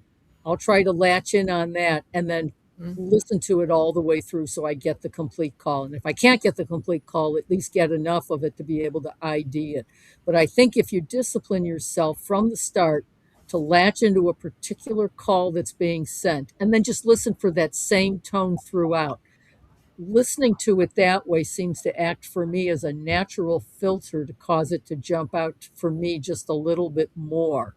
But I have to concentrate and I have to focus. And I think that gets to your point that you made earlier about that um, almost like that meditative state you can get into. I love it. Yeah. I got the job, the house, the kids, all the things. I need that time. That time. Right.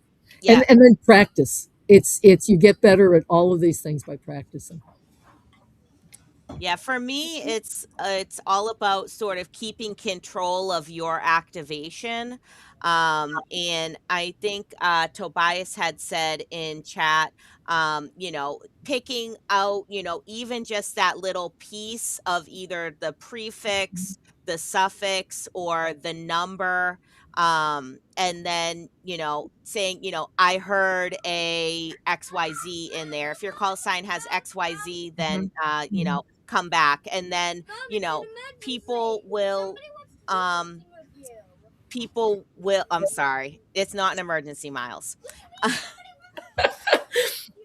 The manager's asking for your attention. We all have kids. So yeah, so you get that little piece of the call sign, and then you ask that person to come back to you, and then either you got the call sign right and they come back to you, or you messed it up and you move on and you say, okay, QRZ. So it's whatever you can do to kind of keep control of your activation is how I sort of handle those pileups. And we know Shannon K1LY lives for the pileup too.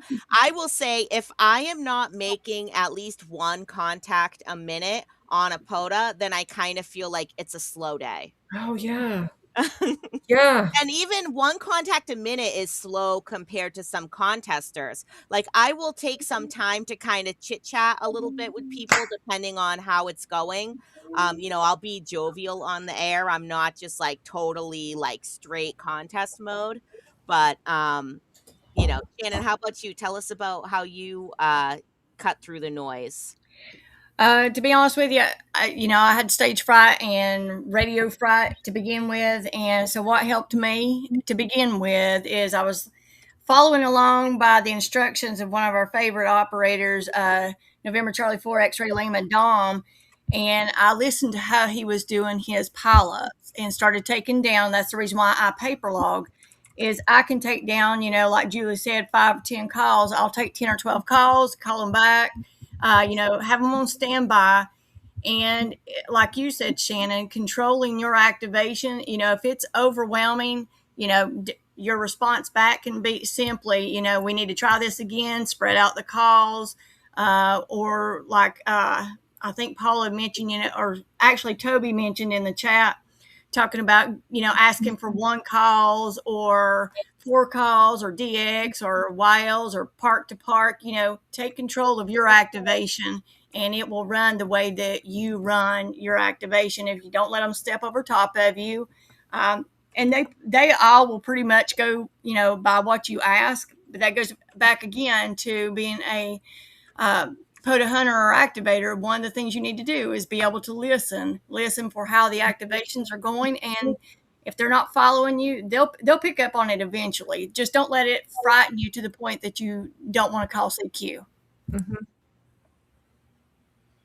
And I think that we're forgetting too that most, and I want to say this, most of the ham radio, and I mean, when I say that, I mean like 99% of the ham radio community, they love to hear children or wiles on the air, and they want you to have a good experience. They are going to stop and I mean, I have been told, Missy, right, Grouch, what did they say? That Missy, don't tell me what to do on the that was really funny.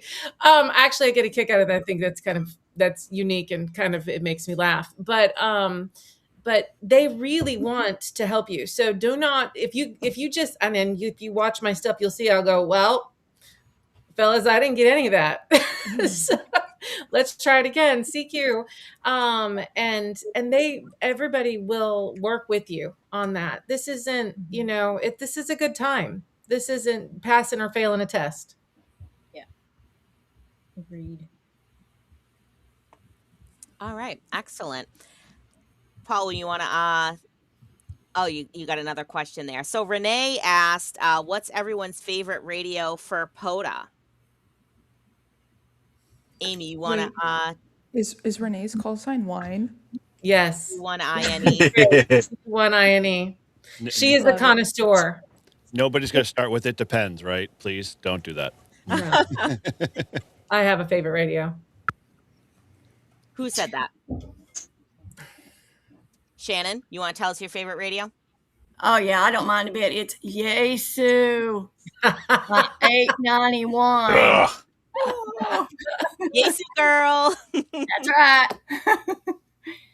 Don't leave home without it. Yeah, my personal POTA rig right now is a Yaesu FT710.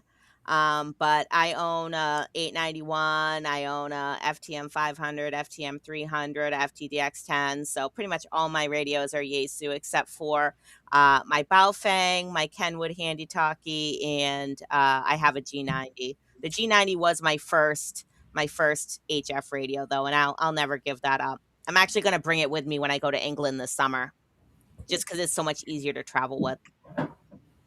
I want another 891 so I can put it in the car. That's where mine is. Mine is, mounted in the car as a mobile radio with the ATOS 120.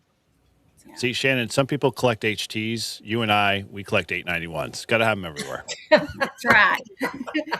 Sean, you hear that, right? It's a great radio. Amy, we haven't heard from you too much. What is your go-to radio for SOTA? You said a KX2 earlier? Oh, yeah, for SOTA, either a KX2 or a Mountain Topper 3B. I mainly use the Mountain Topper 3B, which is a CW only radio, 20, 30, 40. But then once the bands opened up to where 10 and 15 were open, I wanted to be able to work those bands. Well, and SOTA a year ago had a 10-meter challenge to where, we tried to get as much 10 meter as possible. And so I used my KX2 quite a bit for that. For POTA, I used to use ICOM MK2G. It had a good power draw. I could get a lot out of it. But usually when I do any parks, it's just in combination with SOTA. So it's just the QRP. Yeah, I like the KX2 for general SOTA work. I mean, for the shack at home and for DXing and stuff, I have a K4. But I like the KX2. I'm kind of one of you mentioned your Yaesu person, and I actually, my first really good DX radio was a FT1000D, which I still have. I love it. But I do like the KX2. And then when I'm doing a trip where weight is more of a concern, like on a backpacking trip where I'm going to do some activations, and I've had a few of those in the last few years, the KH1 is a gift from heaven. It is just absolutely the perfect lightweight radio for a backpacking situation, for a situation where you literally don't have a lot of room in which to activate, to set up, in a situation where you want to be more subtle because you're, say, in a residential area trying to activate. There's a number of different use cases that the KH1 is ideally suited for.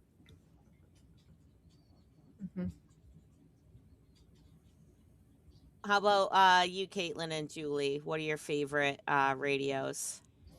Well, my Mark II is obviously ICOM is going to be, but when Vaughn first started taking me out, we had the 891, and I'll be really honest with you, right? It was 891, yeah, and it was the menus for me. It was.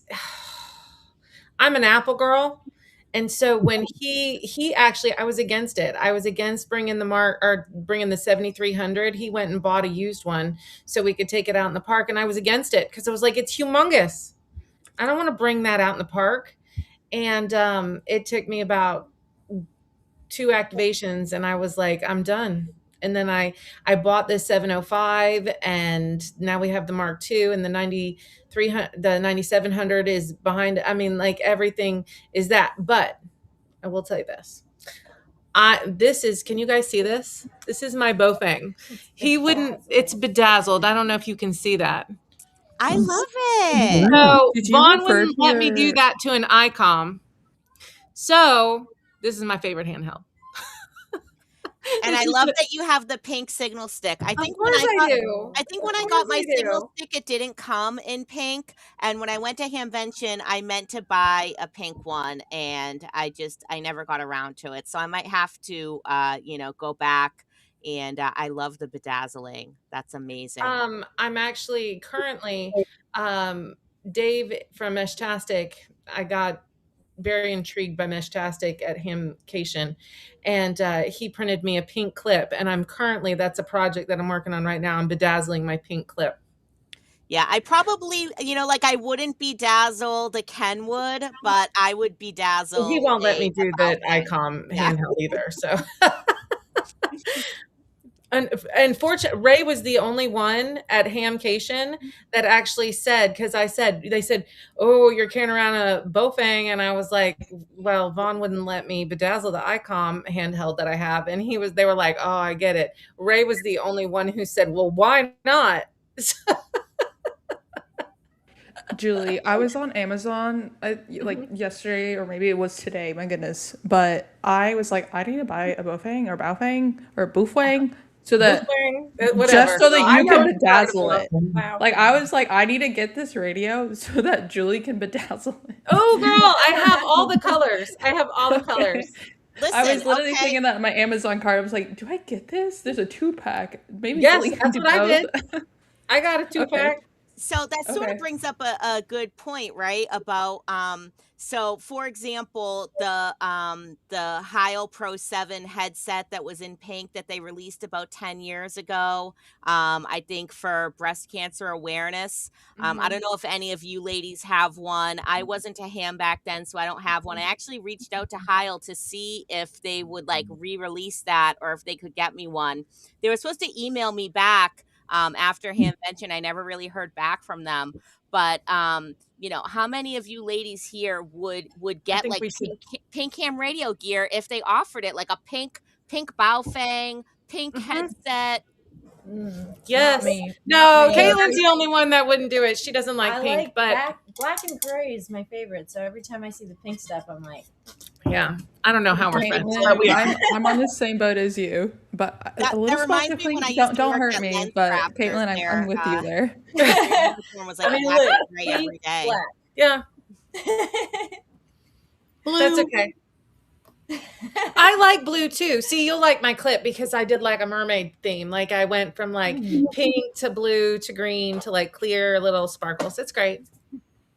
Excellent. Did you guys see my video? I just got I contacted Mike from Portable Zero, and I wanted metal rails because I keep breaking my the 3D printed ones, my rails. I go through a pair a month and I'm tired of it.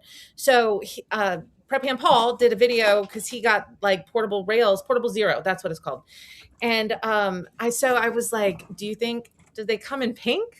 And he was like, maybe if you ask really nice. And so I did. And they did, and they came in, and they are Barbie pink, and I love them. Oh, Mom took it out. Look at y'all. Oh my gosh. Ooh, Fantastic. I like that. They're so great, right? I might have to get Perfect. some pink rails for the And they're FD7. metal. They're metal, and it comes with a handle and feet. Look, she's got shoes, y'all. I like that. It's great. Thanks, babe. Portable Zero's the best. It is the best. Like, he's the greatest. He's the greatest. And his wife wrapped him. Look at what Vaughn did for me too. So, do you guys know who Dude Tested is? You know Sean? Yep. Okay. So we've got the spike. It's the murder spike. In pink. Look. Everyone's got to have a signature, and I love Julie's. I can't help it. I feel like the hobby needs a little more glitter. Yes. Oh, yeah. Well, that's a little dude, but that's a little dude. I just spike. I just want to show him spike. Okay. It's a great intent. It's a great mast. If you guys don't know. Which one Julie, is be that? careful what you ask Maybe for like him. because you just said you want glitter. You might be getting a couple of truckloads of it coming soon, I'm sure. You guys be careful. Listen, my tier, if you send me 3 pounds of glitter like you did pineapple, I'm gonna be mad at you. Anyway. What was the mask you just showed? Was that a portable mask that you just Oh, that showed? was, yes. Do you want to see it? Well, I'm just curious, which one is it? Oh, it's the little dude. Oh, the ham dude thing? I just Yeah, thought it's it was myself. Sean from Dude Tested. Yeah. Oh, Did you get the ground stake too to hold it? It does. Okay, so this is the That's cool. I don't think it's actually called the murder spike, but I think that MRD actually named it murder spike. Yeah. I got that same addition to it. I think we just It's lost Julie's audio. It's a little bit heavier than the mask I use usually, but I figured it's a little bit more robust. It goes higher and it's got that great stake too. Yeah, Shannon, I think we did. Julie, we can't hear you. No. Vaughn did it. Sorry. There we go. Wow. Look at that. Fire. You didn't miss nothing. Someone's going to get reprimanded later. So anyways, and now it'll be pretty. So It's anyway. wonderful. Nobody else is quite as excited as me, but I'm excited. I am all about the pink. I'm known for my pink headset, which is basically just like I only use it for the headphones portion, right? Because the mic doesn't work on the radio. It's just a cheap gaming headset off of Amazon, but it's like my main QRZ picture. And the first thing people say to me when I make contact with them on the air is like, I love your pink headset. So I'm sort of known for my pink love as well. My eyeball QSO card has a pink headset in the background, and my picture is me wearing my pink headset. Oh, I love that. So if you make it to Hamvention, then find me. I'm gonna try to be there on Thursday so that I'm well rested for Friday when I'm pretty sure they have a YL meetup, and I'll have stickers and eyeball QSO cards for everyone. Did you hand out like not coin, like wooden chips? No, that wasn't me. Okay. Somebody handed out a woman chip with the little lady holding like something. I can't remember who it was. I have it at work. Oh, well, gee, I wish I got one of those. Yeah, I don't. But here's the thing, like Hamvention was so. I don't remember meeting people. Yeah, it was my first time ever going to a Hamvention or really any kind of big ham fest. I think I had gone to Near Fest in the fall, but that was about it. And I was literally high on ham radio for a week after Hamvention. Just like meeting all the people and seeing all the booths and your glasses. Oh, she's got her little coin. It's not mine. It's somebody else's, but Hamvention 2025, it's KEBUTX. Kilo Echo Bravo Uniform Tango X-Ray. That's Black Swamp. Okay. Maybe was that Sandy? That might be Yeah. Sandy. I'm like Yeah, That's Sandy. I'm like That's Sandy's call that sign. call sign sounds Is it familiar Sandy's to call me. sign? Oh, look at Vaughn shining a light. Well, it's now you're washing her out. Anyway, it was super cute. I loved it. I absolutely loved it, but I can't remember who handed it to me. Well, you're 'Cause it lucky was because crazy. I guess I didn't meet Sandy and I didn't get one. So maybe this year, 2026, will be the year, and hopefully we'll see I all got you, to, you ladies at the YL meetup. I made it a point to meet Sandy. I really did. I was like, "Ugh, I recognize you." So So to go along with, what are our favorite radios? What's our favorite antennas? Ranger 80. Who said that? I did. Was that you, Shannon? Miss Maybe, Shannon. Okay. Yes. So what is that? What is that? Is that a vertical? Yep. Ranger 80 from Polymer. I think it's Polymer Engineering. No. Res antenna. Res antenna. That's right. Oh, Mike. With Gotta a love 17 Mike. foot whip. Works Yep. great. The only other one that we do use is the oh goodness, what was it? The end-fed halfway that we got from Reliance from Mount. Mm-hmm. That's a good one. Love it. Yeah, lately I've been loving my my Wolf River coil. I have the the Silver Bullet 1000 Platinum. I use that with a 17-foot whip on top, the MFJ 1979. With a Faraday cloth ground plane. And I love that, I can operate away from the car, but I don't have to worry about like throwing a wire in a tree. Because, sometimes, first of all, it's not easy to get a wire up in a tree. And second of all, sometimes the rangers can get a little funny about that hanging stuff in trees. So I try to like leave the least amount of impact on the environment as I possibly can. I don't know how you guys maybe run into that a little bit, Amy and Paula, like when you guys are doing SOTA. First of all, you're probably above the tree line a lot of the time, I would guess. And also it might be like a wilderness zone, right? Where, you can't really like put up any kind of structures. I'll take a stab at this first. I mean, we already know how clever Amy is with finding wire on the summit and Yeah. making it work, which I'm still in awe. I have found for SOTA, I tried all sorts of approaches when I first started doing it. And my initial approach was to take a weighted bag as a toss bag over a tree. And while I was fairly athletic as a child, you wouldn't know it from how poorly I threw that bag.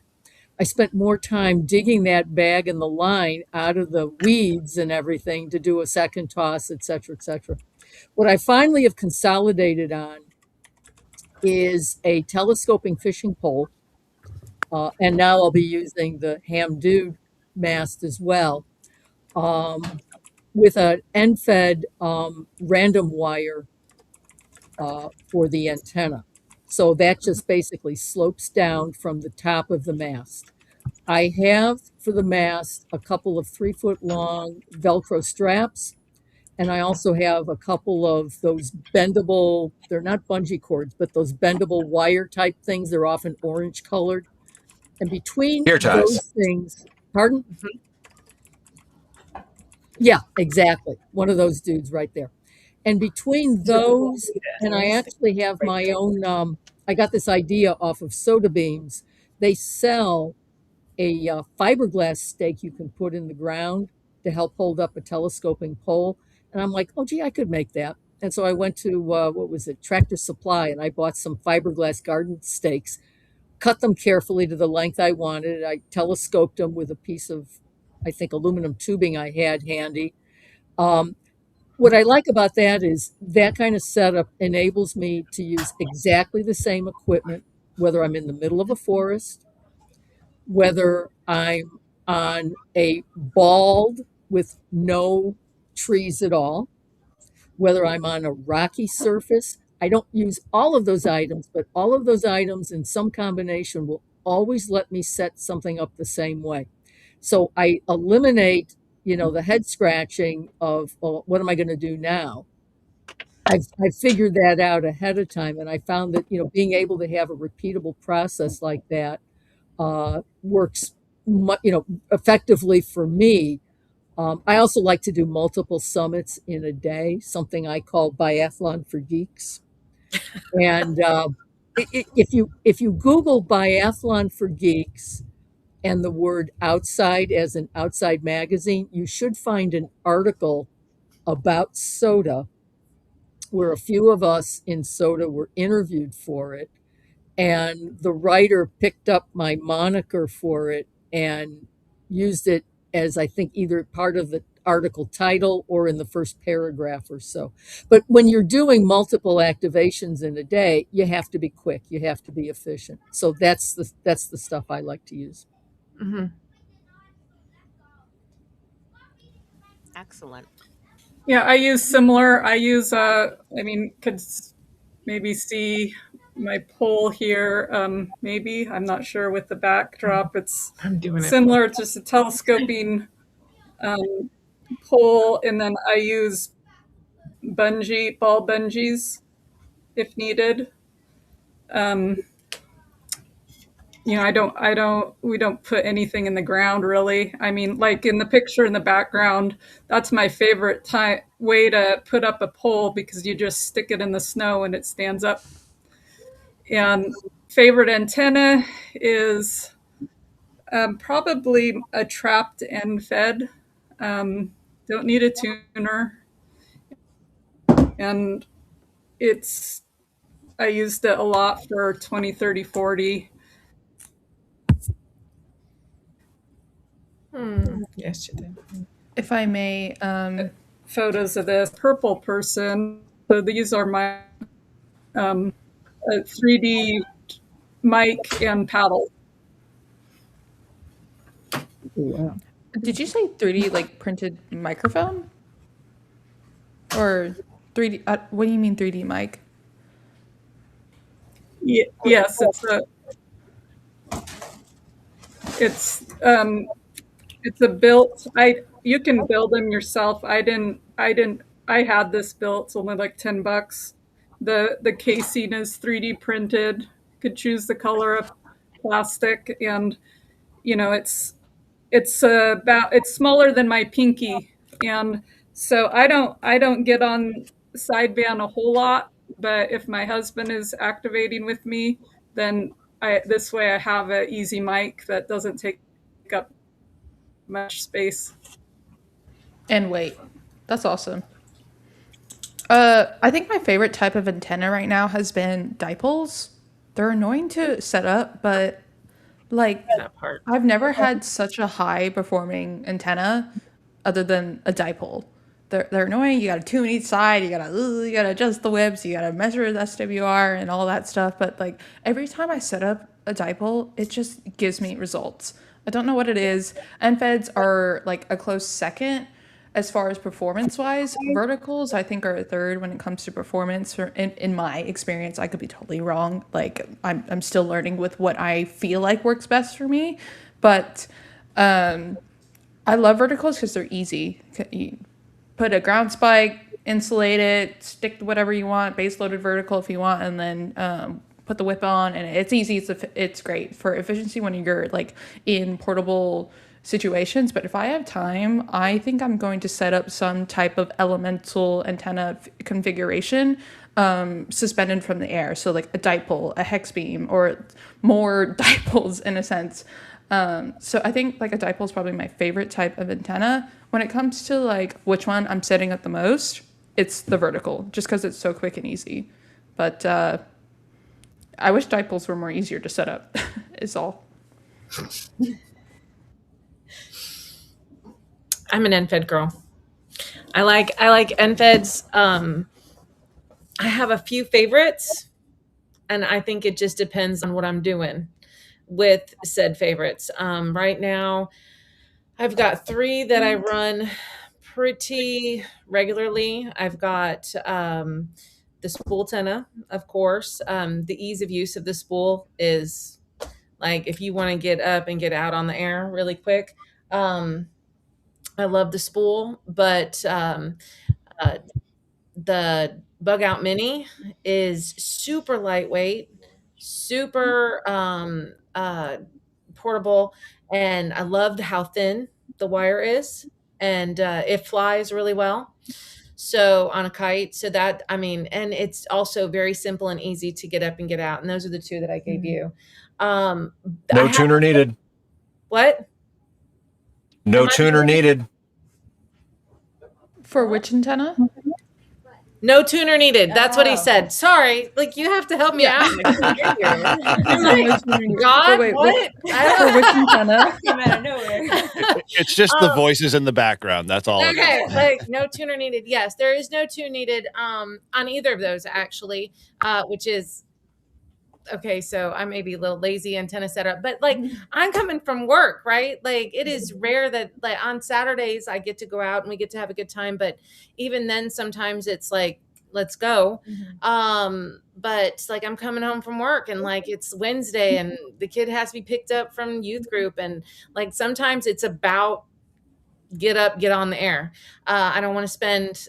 Vaughn is with you, Al. He loves an off center fed. That's his favorite. He's always like, let's put up an off center fed. I'm like, you do it. I'll meet you there. So, but I like the end feds. But I have a homebrew that we've kind of nicknamed Blue. And it's kind of a hybrid antenna, and I really love it too. So, but I'm definitely an end fed girl. Yeah, I like They're that. great. For I don't know if you have a mast, but for me, I don't. I I have don't have a all the mast. So masts. I have like a ball of yarn that I gotta like get the wire in, I gotta throw it up in the tree. It's like I don't know. And then I always like underestimate how much space I need between because I have a spool as well, and I always underestimate how long these things are. You gotta put it up And more. You gotta put it up more. So I do. if I you need more watch, practice. if you watch one of my activations, the one Eric was talking about, I'm like I had the day off and so Vaughn didn't. So I went out to the park and you want to talk about a hot mess express. It was a train wreck. It was a train wreck. Well, I was like, Vaughn always takes all this stuff. I don't need to take all this stuff. We don't always need all this stuff. I needed all this stuff. So I show up and I have no mast because we had put it all in the truck. He had the truck and we've got like 6 masts. Where were they? I have no idea. So, anyway, so I show up and there's no mast because I thought the mast was in the car. It wasn't. I don't have the right BNC connectors. So I absolutely and I'm like, I will not be defeated. I will not. And there's no reason it should have worked. It was the most janky setup that you could possibly have. I like filled a water bottle halfway with my water. I tied a hair tie around the end of the spool antenna. I threw it and it was an epic fail throw. Like I threw like a girl and I mean it like that. Like it was like 6 feet in the air. And I was like, it'll buff. So I like run the spool antenna down the fence line and then I realized that I wasn't going to run I didn't have the right coax. And anyway, Vaughn showed up about 2 hours later. I was killing it in the park. And like, I was yelling at them, like, you guys got to stop calling me because I have to go. Vaughn's going to kill me. It's dark. I'm in the park by myself. And like, he's in the chat going, I'm on the way. And they're like, keep going. It was great. Dude, you're okay. From my perspective, you were a trooper on that whole entire thing. Oh, You it was a literally, hot mess. you powered through that. You know, half the people are like, "We can't hear you on the radio," and you're like, "Hold on a sec, let me fix all the buttons." And you powered Like, through and you just made it. breathe. I'm having a good time. Yeah, good. Yeah. Awesome. Yeah. Now, Oh, yeah, that was the one where. Okay, so that was the one. So our radio was on the one on display for Hamcation, our Mark II. There's a whole thing. They needed a radio, and they didn't have a Mark II to show on the floor, and so we had brought ours because it goes everywhere with me. But when I got it back, I didn't look to see if the radio was in digital mode in any kind of modes or whatever. So I don't play with digital mode. I don't know anything about digital. And so it took me a hot minute to figure out what was going on. It was a whole thing. When in doubt with was it because you weren't transmitting? Like you were put on the phone and you couldn't key up? No, it Is it- was, but there was a delay. It was, Oh. I don't even know. Sorry. Yes. It's my dog. The manager. So yeah, when in doubt, like, do you know what ended up happening? Vaughn's on my watch and he's screaming at me, check the mode, blah, blah, blah. He's telling me. I actually went on the chat and I was like, all right, y'all, this is what it looks like. Here's my radio, fix it. Like, what do I do? And so they walked me through it. Fix They it. actually talked me through it. And it was great. Now I know. Next time I'll send you a bill. But anyway. Labor Yeah. costs. You know, Live and tech support. you know, I've had something like that happen too before with the G90. It's like so easy to accidentally put that radio into split mode. So then you know, one band was on like 20 meters and one band was on 40 meters, and I couldn't figure out why my random wire wasn't tuning, and I was so afraid that I broke my radio. And you know, I think I did the same thing. I took a picture of the front screen and I'm like, this is what it looks like. What am I doing wrong? I probably took a video and, you know, I posted it to Discord, and you know, someone was like, oh, I think you're in split. See the two little arrows? And then, you know, ever since then, I kind of knew, you know, okay, if this happens, I need to check for this. So, you know, again, everything is like a learning opportunity, right? And, Everything. you Yes. know, that, you know, kind of like, you know, you got to like get familiar with your radio and you know, sort of deep dive into all those different settings so you sort of understand what to do and how to fix it. I got one quick question. Absolutely. I got to ask this. Oh. Julie said this earlier. She named her antennas. You guys name your equipment? You give it its own name? No. No? No. Okay. I thought it was weird, but I That's know pretty like cool. you talked to why did I just forget his name? Ham Radio Workbench, CW guy. My gosh. Oh, I just drew a blank. Anyway, he names all of his equipment. I started to do that. But yeah, okay. Maybe I'm just the weird one. No, that's really cool. Yeah, you I mean, are. I name my cars. If that's weird. That's I named my weird. first I car. can't name a car. That just is a car. You have to name your car. That's No. like I named my bad car. luck if you don't. The voice in the background. We're not bringing him in. Yeah, no, I can't name a car. Sorry. You know, I wanted to kind of ask a question, not to like shift gears too far away from the radio stuff, but you know, for any other like women that might be in the chat or women who might end up watching this, for one thing, I don't know if you guys had watched on YouTube from the RSGB convention. So that's the Radio Society of Great Britain. Their convention this past September, October, I think it was. They had a forum on there with I think 3 or 4 different YLs asking, you know, talking about women in amateur radio. How can we get more women involved and younger people especially? And one of the ladies on there, Charlotte, she's become a good friend of mine. And so many things that she said on there mirrored things that I have actually said before. And I think I talked about this on when I was on Live Free and Him the first time last year. You know, so I think Caitlin, I think you have a youngish children. Obviously, everybody knows I have a young son. He just came in and started talking about Minecraft. And so, you know, like how, you know, do you guys bring your kids on POTA activations? How do you keep them, you know, busy while you're on a My daughter POTA? had her tech. She got her tech. Okay, yeah, I remember she was studying for it, so she got her tech. Excellent. So Yeah, now she she can got get it. on the air. I can't get her to do it yet. I'm working on getting her actually interested in radio because I tried the same method on her. I was like, I bet you can't. And she got it in 3 days. But it didn't bite her like it did me. So my son's studying for his. He's 11. Excellent.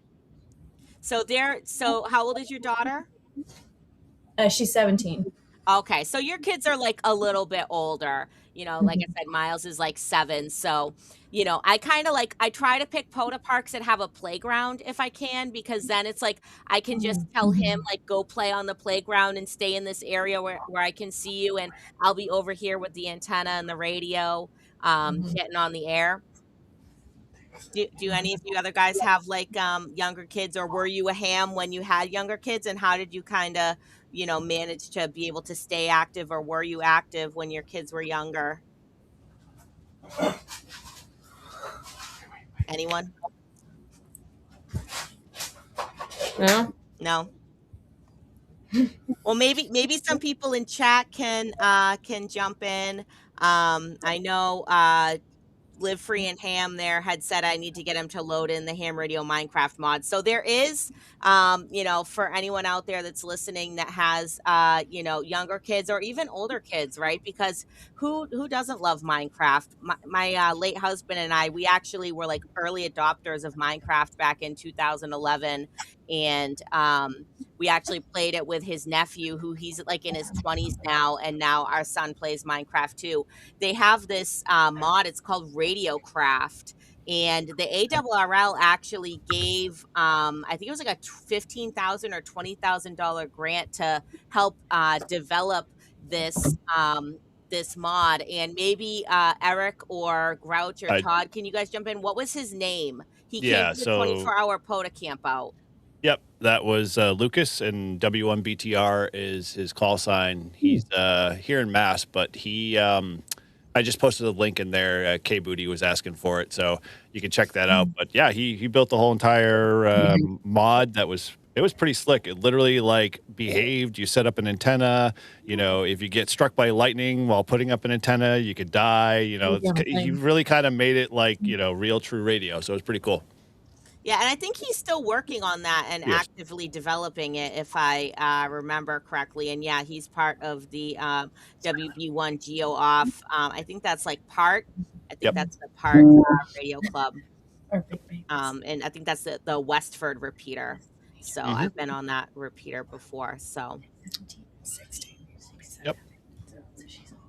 Any other questions you want to throw out there, Paul? Well, so Bricker just asked a question. So not to skip over what Renee said, we'll get back to Renee's question, but I just happened to notice Bricker's question about connecting the mod to an actual radio and playing FT8 inside Minecraft. So I don't think you can do that, but do not laugh at this. So if you guys remember in QST back, I think it was last year, they had some digital characters on the front page there that these other hams, and I can't remember their call sign either, I'm so bad, but they had created this virtual radio environment inside. It was their club is called Nara, and it was this 3D environment. I think it was called Neos, but now they've migrated to a different platform, and I can't remember what it was called. But it all started from COVID because there was no field days during COVID. So they did this online environment during COVID to have a virtual field day, and their virtual environment is connected to real radio. So they can do FT8 inside of this virtual 3D environment. I'm going to find the link on that because that is really cool. If you're interested in radios and computers and interfacing into a virtual world. Cool. Grouch, you got a couple more in the questions in the chat? We sure do have questions in the chat. Yeah. Here's one from Bricker, since you want to ignore Renee. Bricker wants to know, how do you deal with the alpha ham out there? You know what I mean. How do you deal with those uncomfortable situations? I just answered one of Bricker's questions, so go back to Renee. This is a YL show. YLs get priority. That's right. There you go.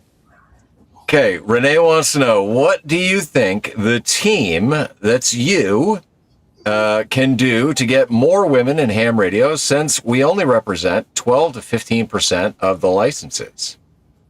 I've told Renee this. I'm working on it. I'm bedazzling as much as I can. I don't know. Yeah,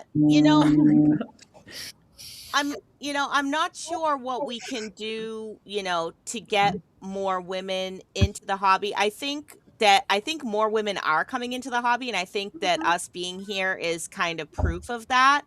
We're, you know, trying to get younger people into the hobby, and the first thing is sort of like the challenge, because I think, there's a lot of older people in the hobby, and I don't know about anyone else. Like, I'm kind of I feel like in like the 80s and 90s is sort of when they started a lot of like STEM and STEAM and women in science and technology, and really trying to push and promote that.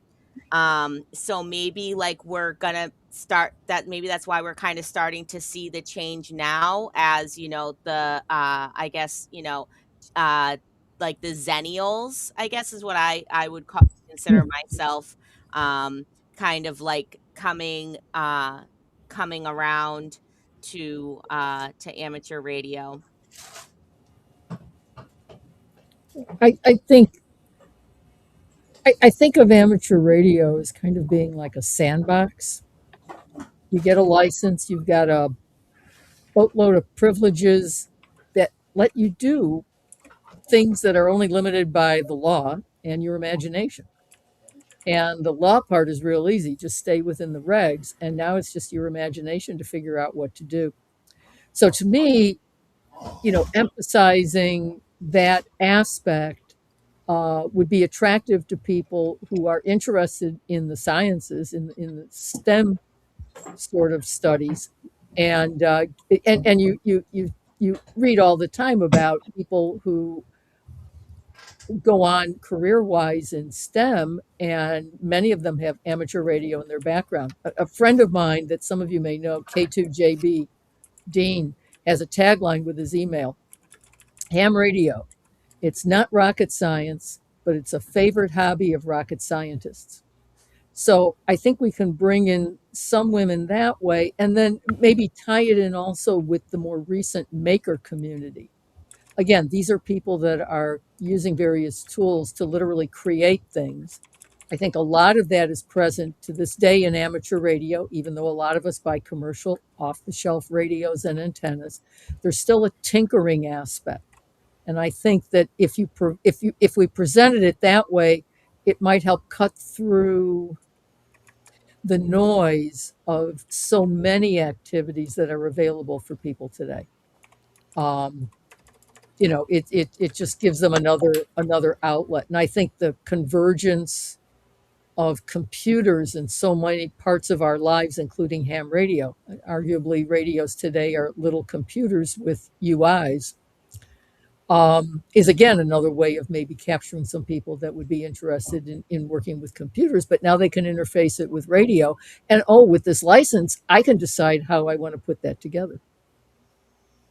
Just a thought. I mean, I'm one of the old fogies here, so I I look to you all to and in your contact with your kids, to have some insights on what do you think would grab their interest, because there's so many things competing for attention these days. Attention is a valuable resource. Mhm. Well, Hey, these days the kids only got 15 seconds of it. Yeah. True. But mind if I chime in there first? Paula, you're the wise one here. In essence, you've been through a lot. So, you're an Elmer is really what you are. But second of all, I would say you guys, I don't know if you've paid attention, you've held 102 people's attention for almost 2 hours now plus. You need to just have your own get together once a month YL kind of hangout, and I guarantee you will bring more ladies into the hobby just by sharing your experiences and having fun hanging out on a live stream with the idea that you're just talking about whatever you feel compelled about. I mean, we do that with Northeast Ham Radio, and I find people are like, "Wow, that's really cool. This would be you would dominate." I mean, in terms of like people's attention spans, once a month if you did something. So, just a suggestion. Can I chime in for a moment? I love it. So you're talking about things to encourage. One of the things that I've noticed is the more that we highlight the women in ham radio, highlight the youth in ham radio. That was one of the reasons why I actually started doing the music videos and highlighting and taking photos and those things from operators all over the globe to put into these music videos, is because it shows husband and wife, family members with their kids. I mean, a whole family of 5 to 7 people are all operators. So the more that you put out there promoting the good, the different things that you do, whether it's YouTube, Instagram, heck, every time we go activate, I'm taking pictures, I'm bringing that back, I'm putting it all over my personal page as well as our club stuff. But it does nothing but continue to promote and do it in a positive manner. I haven't, I think I've only had 1 or 2 individuals in the last 2 years that said something about one of my posts in a negative manner. It's just communicating that and allowing them to see resources, ask questions. And I get asked questions a lot, and I'm nowhere near being a expert or a genius in it. I'm learning every day, every time we go out, something new. But when they ask questions, if I can't get the answer or I don't know it right off the bat, I'm going to get that and get it back to you, especially the new folks that have no idea what ham radio is. I was the same way when I started, had not a clue, got my license and sit on it for a year because I really didn't know what to do with it. Once I got it, the less than 3 months to get up to extra, but I was like, I want on the radio. So it's sharing that information and the willingness to do so. So that's just my 2 cents. Can I ask a quick question here, because this came up just with your comments? So, who wrote and who sang the opening song? I wrote all the songs that Eric's actually put up a couple of them. I wrote all the lyrics in the songs and then used AI to help me put the voice to it because I can't do it myself anymore, and pick out the instruments to make our songs. Wow, that was epic. That was truly well done. Thank you. Yeah, I agree with, with what Shannon K1 LY said there.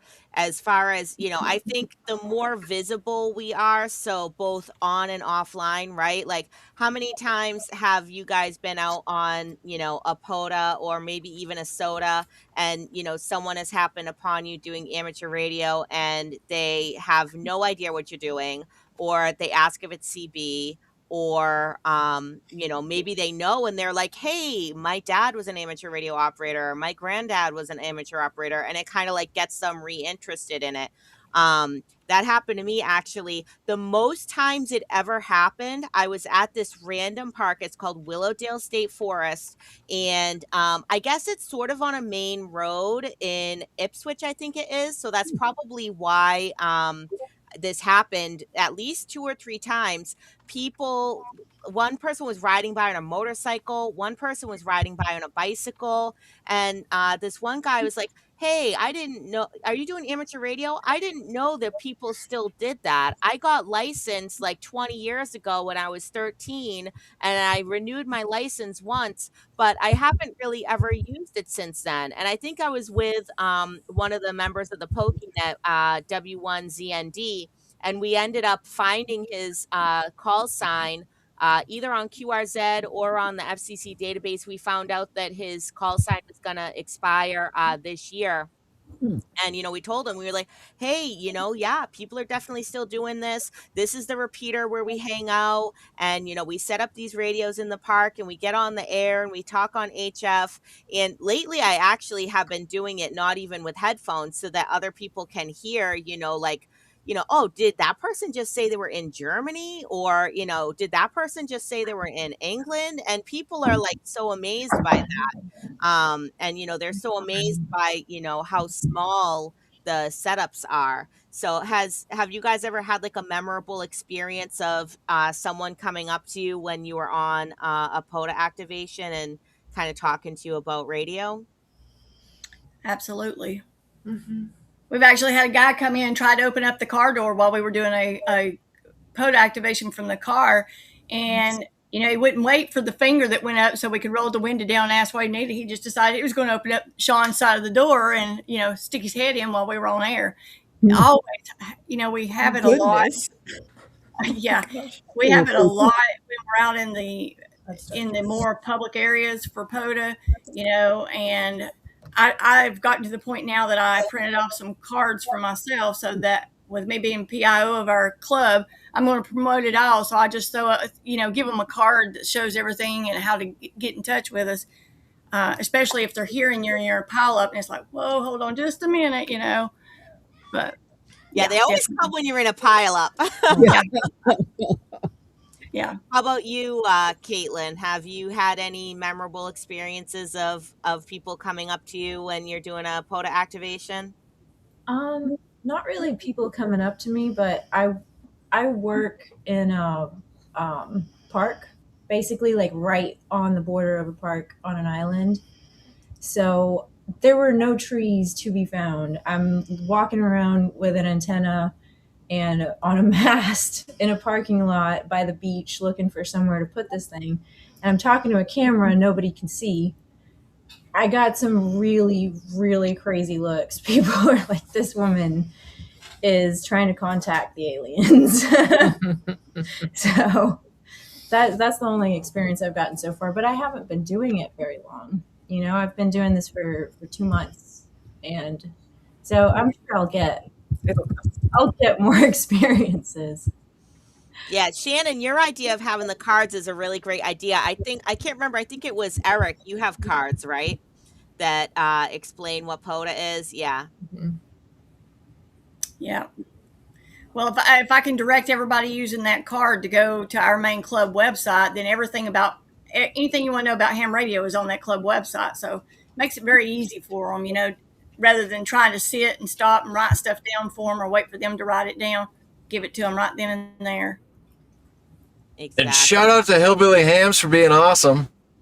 Yes, definitely. No, he's just saying that because he loves the suspenders and the overalls. Yeah. That's okay. He's allowed. He's an honorary member, remember? Me too. I'm a card carrying member too. That's actually so smart. I should get some cards too, because I've definitely had a lot of experiences of people walking up and being like, "What are you doing?" And I'm like, "I'm talking to aliens." No. People thought I was like in commercial radio. They're like, "Oh yeah, like a radio station." I'm like, "Yes, but no, not quite." And then I've actually had like a couple people do like have recognized what I'm doing. It's like, "Oh yeah, like isn't that like shortwave radio?" I'm like, "Oh yeah, absolutely." I'm setting up my vertical antenna, got my ground ground elements going, and overall, every time I have had someone walk up, it's been positive. So that's a really great plus to every time someone has walked up. I get to promote the hobby, showcase the hobby, and say, "Hey, look, this is what I'm doing." And I've had no negative experiences with that, so that's been good. Hopefully I won't have any. Every interaction that I do have has been positive, so that's been really fun. It's a great idea, though, to have a handout. I wish I would have thought. Well, if you ladies want one, I can give you my card that basically puts on here. I put a little QR code on it. You can't see it too much, but in essence, it allows the person to, take a look at it and then scan from their phone, and they go to a website, and then that gives them time to go away for a little while you're in the middle of a pile up. It's worked wonders for me, trust me. Oh, so that's great. That's a great idea. If you guys want it, I'll send it your way. Do that. Junie calls it ham evangelizing. So she's Junie, you guys know who Junie is. N1DUC. Thank you. I can never remember the Quack, first quack. part. You remember DUC, obviously. But she's like, go, ham evangelize. Go do it. Go. She's great. Quack, quack. That's right. I don't know. I've heard two terms today that I've never heard before. It's hamily and then ham evangelize. So those are two different terms that I've learned just from this stream. Yeah. Oh, you got to use hamsplain too. That's what Mike says. Hamsplain. He's like, let me hamsplain it to you.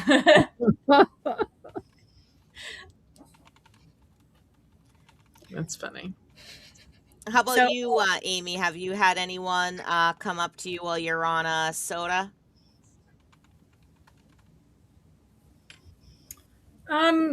While doing SOTA, not so much. Usually the only one on the mountain. I have to say that my experience with people coming up for POTA has been quite negative because it's been federal officers, and Thanks.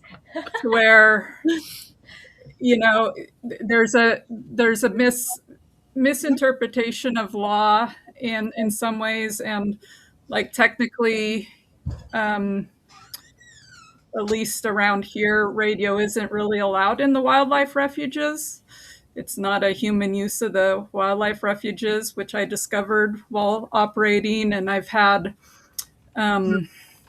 it's I've had some pretty poor experiences with federal officers. So if I am in an area that is populated, I try and be clear of the area.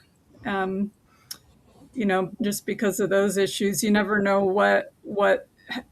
who will approach, and it's really hard to explain. It's really, like Elle said about the broadcasting, they get mixed up that you're broadcasting versus, I try and tell them that it's equivalent to operating a cell phone. It's we aren't broadcasting, but they don't get that. But back to like trying to get more youth and women in radio, I think the key is that you can't force somebody to like something, but there's so many avenues in radio that I think that you can, be an example. If there's people in that you are friends with that enjoy some of the same things, like the hiking or whatnot, well, and another thing with the youth, that I've worked with some youth and I've took some youth out onto activations, and one thing that I see a connection with is sort of the social anxiety that we have now, in our youth, and radio is a great avenue. They have an opportunity to, have this communication behind the screen, and learn from it, because a lot of the youth that I've worked with are actually quite advanced as far as I'm concerned. I'm not a technical person. I like just getting on the air and the community side of it. And that's kind of the neat thing with radio also, is that you can have a 12-year-old that you're learning from who just got licensed, and even if you've been licensed for 50 years, I mean, that's the beauty of ham radio.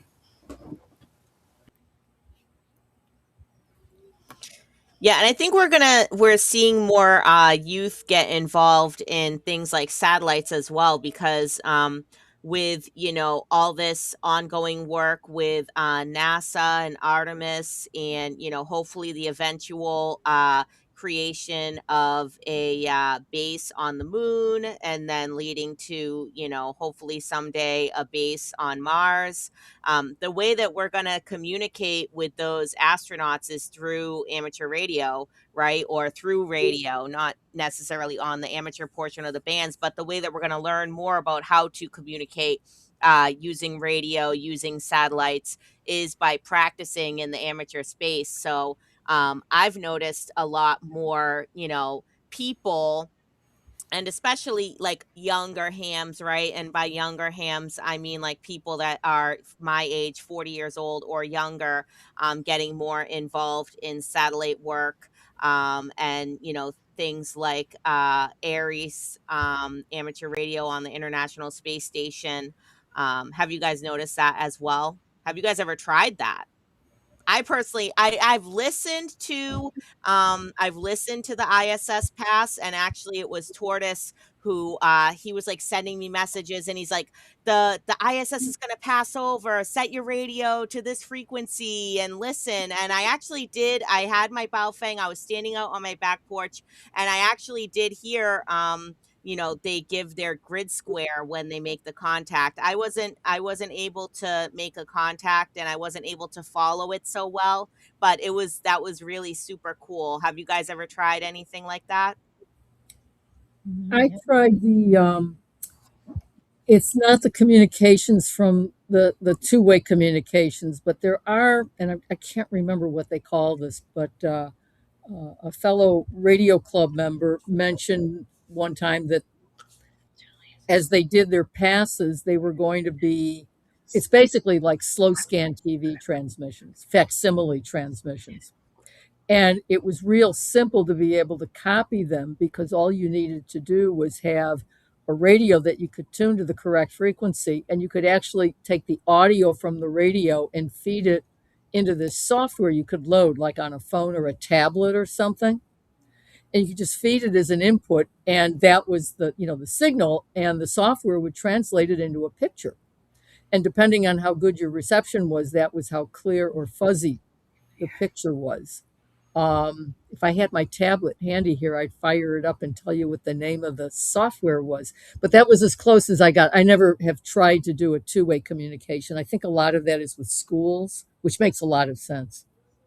Give the kids a chance to, I mean, you know, I remember getting ready for school early in the morning, the same morning that Alan Shepard went into space for the first time. And that was like absolutely an unbelievable event. And then to fast forward how many decades, I don't want to count, and think I can communicate with these folks two-way that are in space. That's like, to me, just absolutely mind-blowing. I've got a question. I I probably should know this, and maybe it's because I feel like it was on the exam, and maybe it's just kind of whoop over my head. Because crossband repeat is a thing. We're talking about types of communication. Crossband repeat from UHF to VHF, totally allowed, totally permitted. Is there such a thing to crossband repeat from VHF to HF?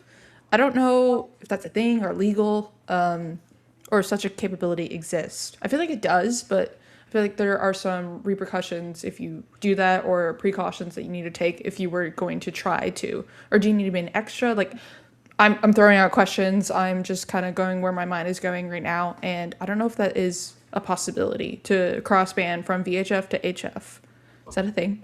I think there were some satellites way back, I don't know if they're still active, that maybe cross-banded between 10 and 2 meters. I'm not a satellite person, so I may not be remembering this correctly, but I thought there was one of the AMSATs that used those two frequency bands.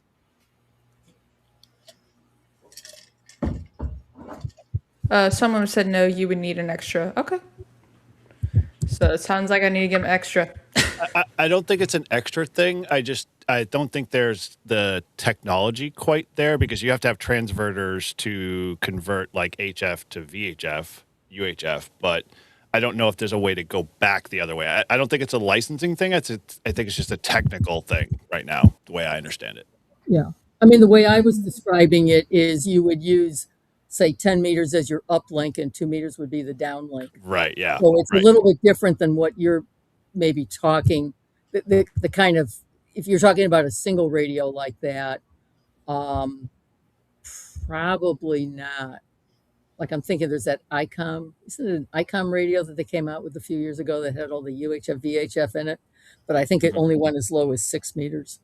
Yeah, I don't think there's actually nothing radio wise. You'd have to build your own Yeah, radio pretty much to be able to do it, because it's Right. So very I different. can't be on 2 meters and be transmitting on 10. Not with current radios that are out there and available. It's not like your Interesting. licensing is keeping you from doing that. Yeah. It's just that there's no technology to do it. But Okay. You'd need some kind of transverter.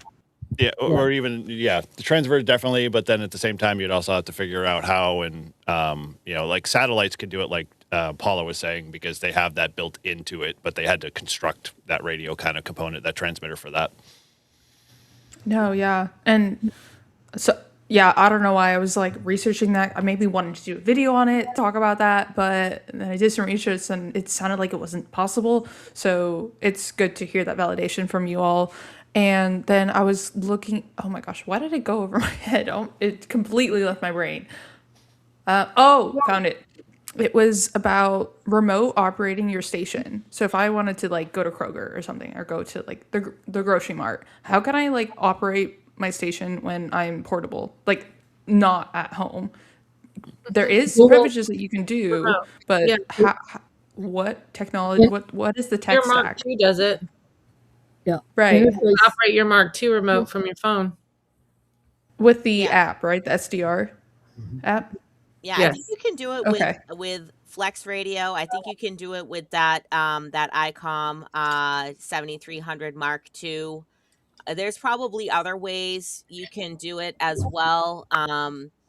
With other radios. Like I know there's oh my gosh, there was it called remote hams? So there Yep. was the Yeah. the remote ham radio is the one where you're using the other people's stations and that costs money. But then I actually used to use remote hams back in the day, and I used to use somebody's station that was down in Florida. I forget what the call sign was, but I think you can use that remote hams program, and you can use it to remotely operate your own home radio. Um, and yeah, KG6 and LW UG Flex. Yeah. I'm not saying anything for or against that, but so yeah, there are definitely ways that you can remotely operate your radio when you are not at home. Well, actually, One of the Al, you have a 705, right? I have a 705 and 7300 Mark II. So you probably could use ICOM for Win and do that remotely. And that will allow you to remote control your radio and use it over a couple of different apps. There's an SDR program. I think it's the same one that Flex uses that will allow you to control your ICOM radios.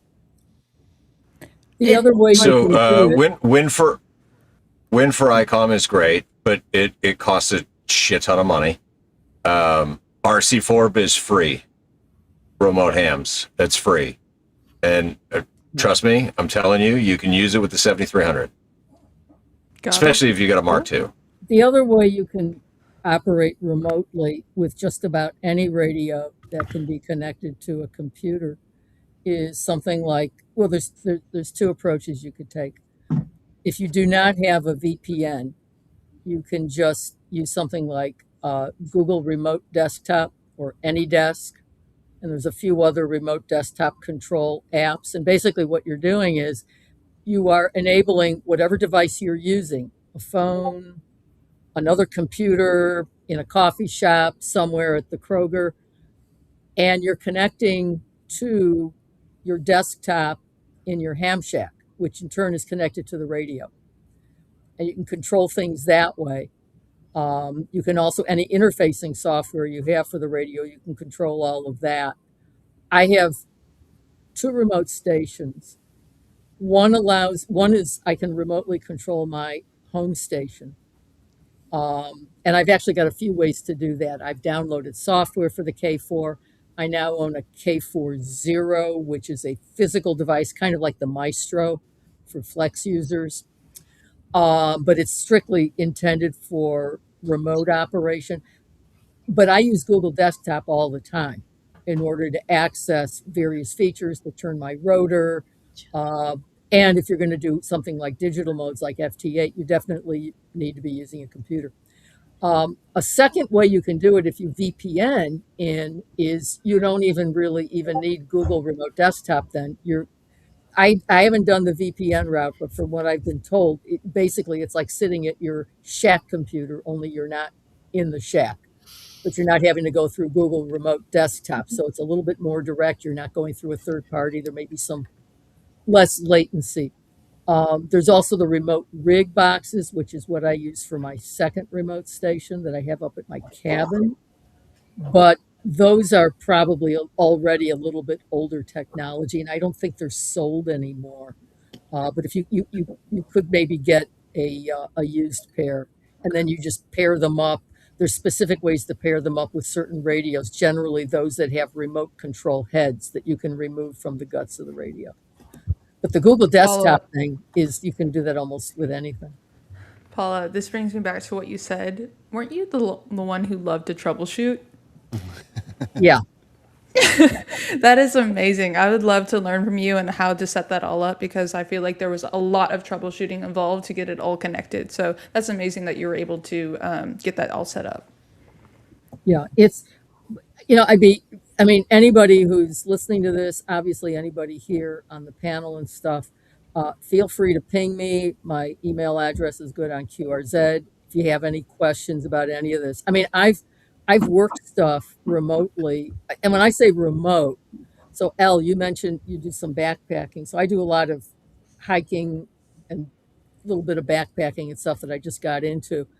And I mean, when I have cell service, I've pulled out my cell phone and I've worked like a new country or I've worked something for the DX marathon, just like, just like that.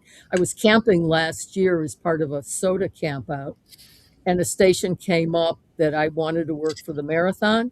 And I went to a higher place than my campsite where I could get cell service. And I just sat there and I was able to work the guy from there, remotely control my home station. It's There you fun. go. Yeah, I play FD8 while my wife's shopping at the mall. there you go.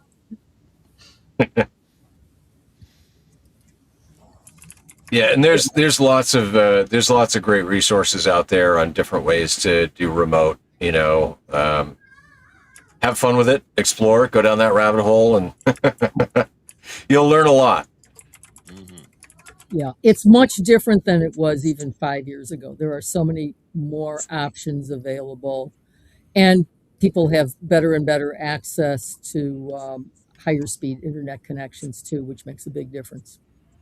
Yeah, I'd love to deep dive into that, when I get there, for sure.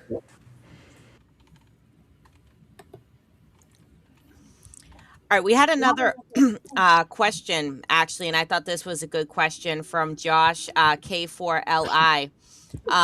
What's something that you guys want to try new in ham radio? And maybe we should ask Paula because you've been a ham for so long. Um, you know, is there something that you haven't tried that you want to try? Um, I have tried this unsuccessfully, and I never could quite figure out what I did wrong. I think I need my own Elmer for this to work with me as I do it and say, "Up, that's the part you missed." I tried working the FM satellites. I bought what is it, the Kenwood D72, the radio that is the HT that's already set up, really ideally for satellite work like that, where it's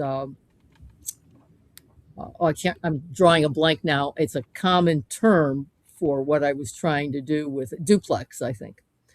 Anyway, and I just was unsuccessful.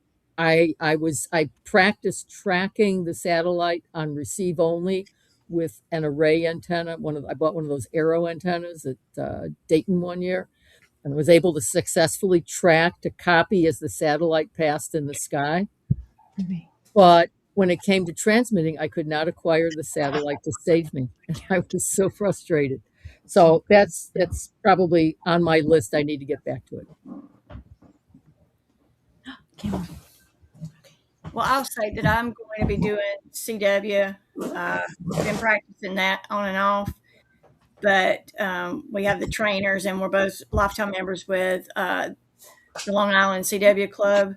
But I think my big thing is going to be trying to get back into some digital modes here at the house for when I can't go out and operate from the park. But I think it's all good. Anytime you're playing radio, it's good. Yep, I agree. Amy, is there anything that you haven't tried that you want to try in ham radio? I do feel like it's very easy to get comfortable, right? We all kind of like get into our grooves of like our favorite ways of activating, and I don't know like if that's necessarily a good thing or a bad thing, right? Like, should we push ourselves more to try something new, or is it okay to just kind of like stick with what you know? I don't know if there is a right or wrong answer on that. Yeah, I'm happy with what I'm doing. It's I mean, there's enough, like I mentioned in I think my advice quote or whatever is, radio is always progressing, that, wherever you're at, it's still going to be changing, and there's still going to be more to learn. And with SOTA, for me, it's what I need. It's what I like to do. And the neat thing about SOTA is there's just a way to set so many different personal goals and keep on working at it. It's not, I don't find there to be a whole lot of repetition, because you're always just kind of changing your goalpost and or finding something new. I don't know. I guess, I've had it on the back burner of getting some tower up, but I've moved a couple times, so it's kind of, I'm always reluctant to make that step.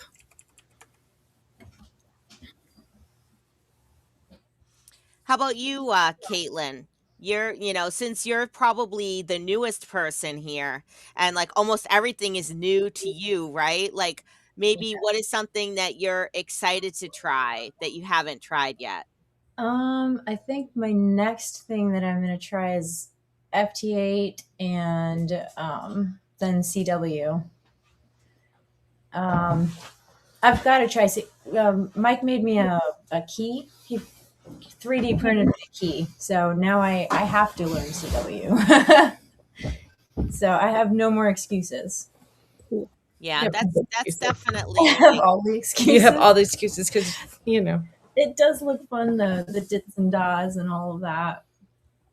Yeah, for me, definitely learning CW is sort of like a long-ish term goal. I right now, because I'm planning this trip to England for the summer, I want to get my UK license upgraded all the way to full, so I don't have to worry about studying for that anymore, and get the the Harmonized Amateur Radio Exam Certificate.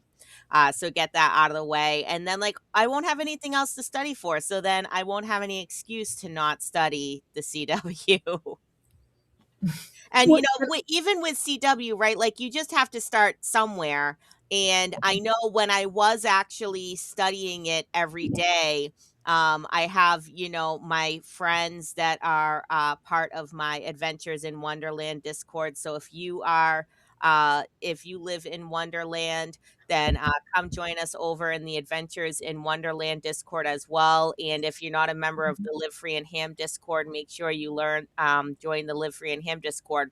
But they're basically like, if you can do your call sign and if you can send a signal report, then just make a contact with me on the radio on CW.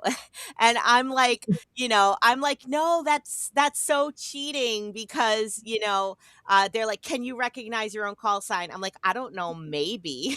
You might have to send it to me a lot of times.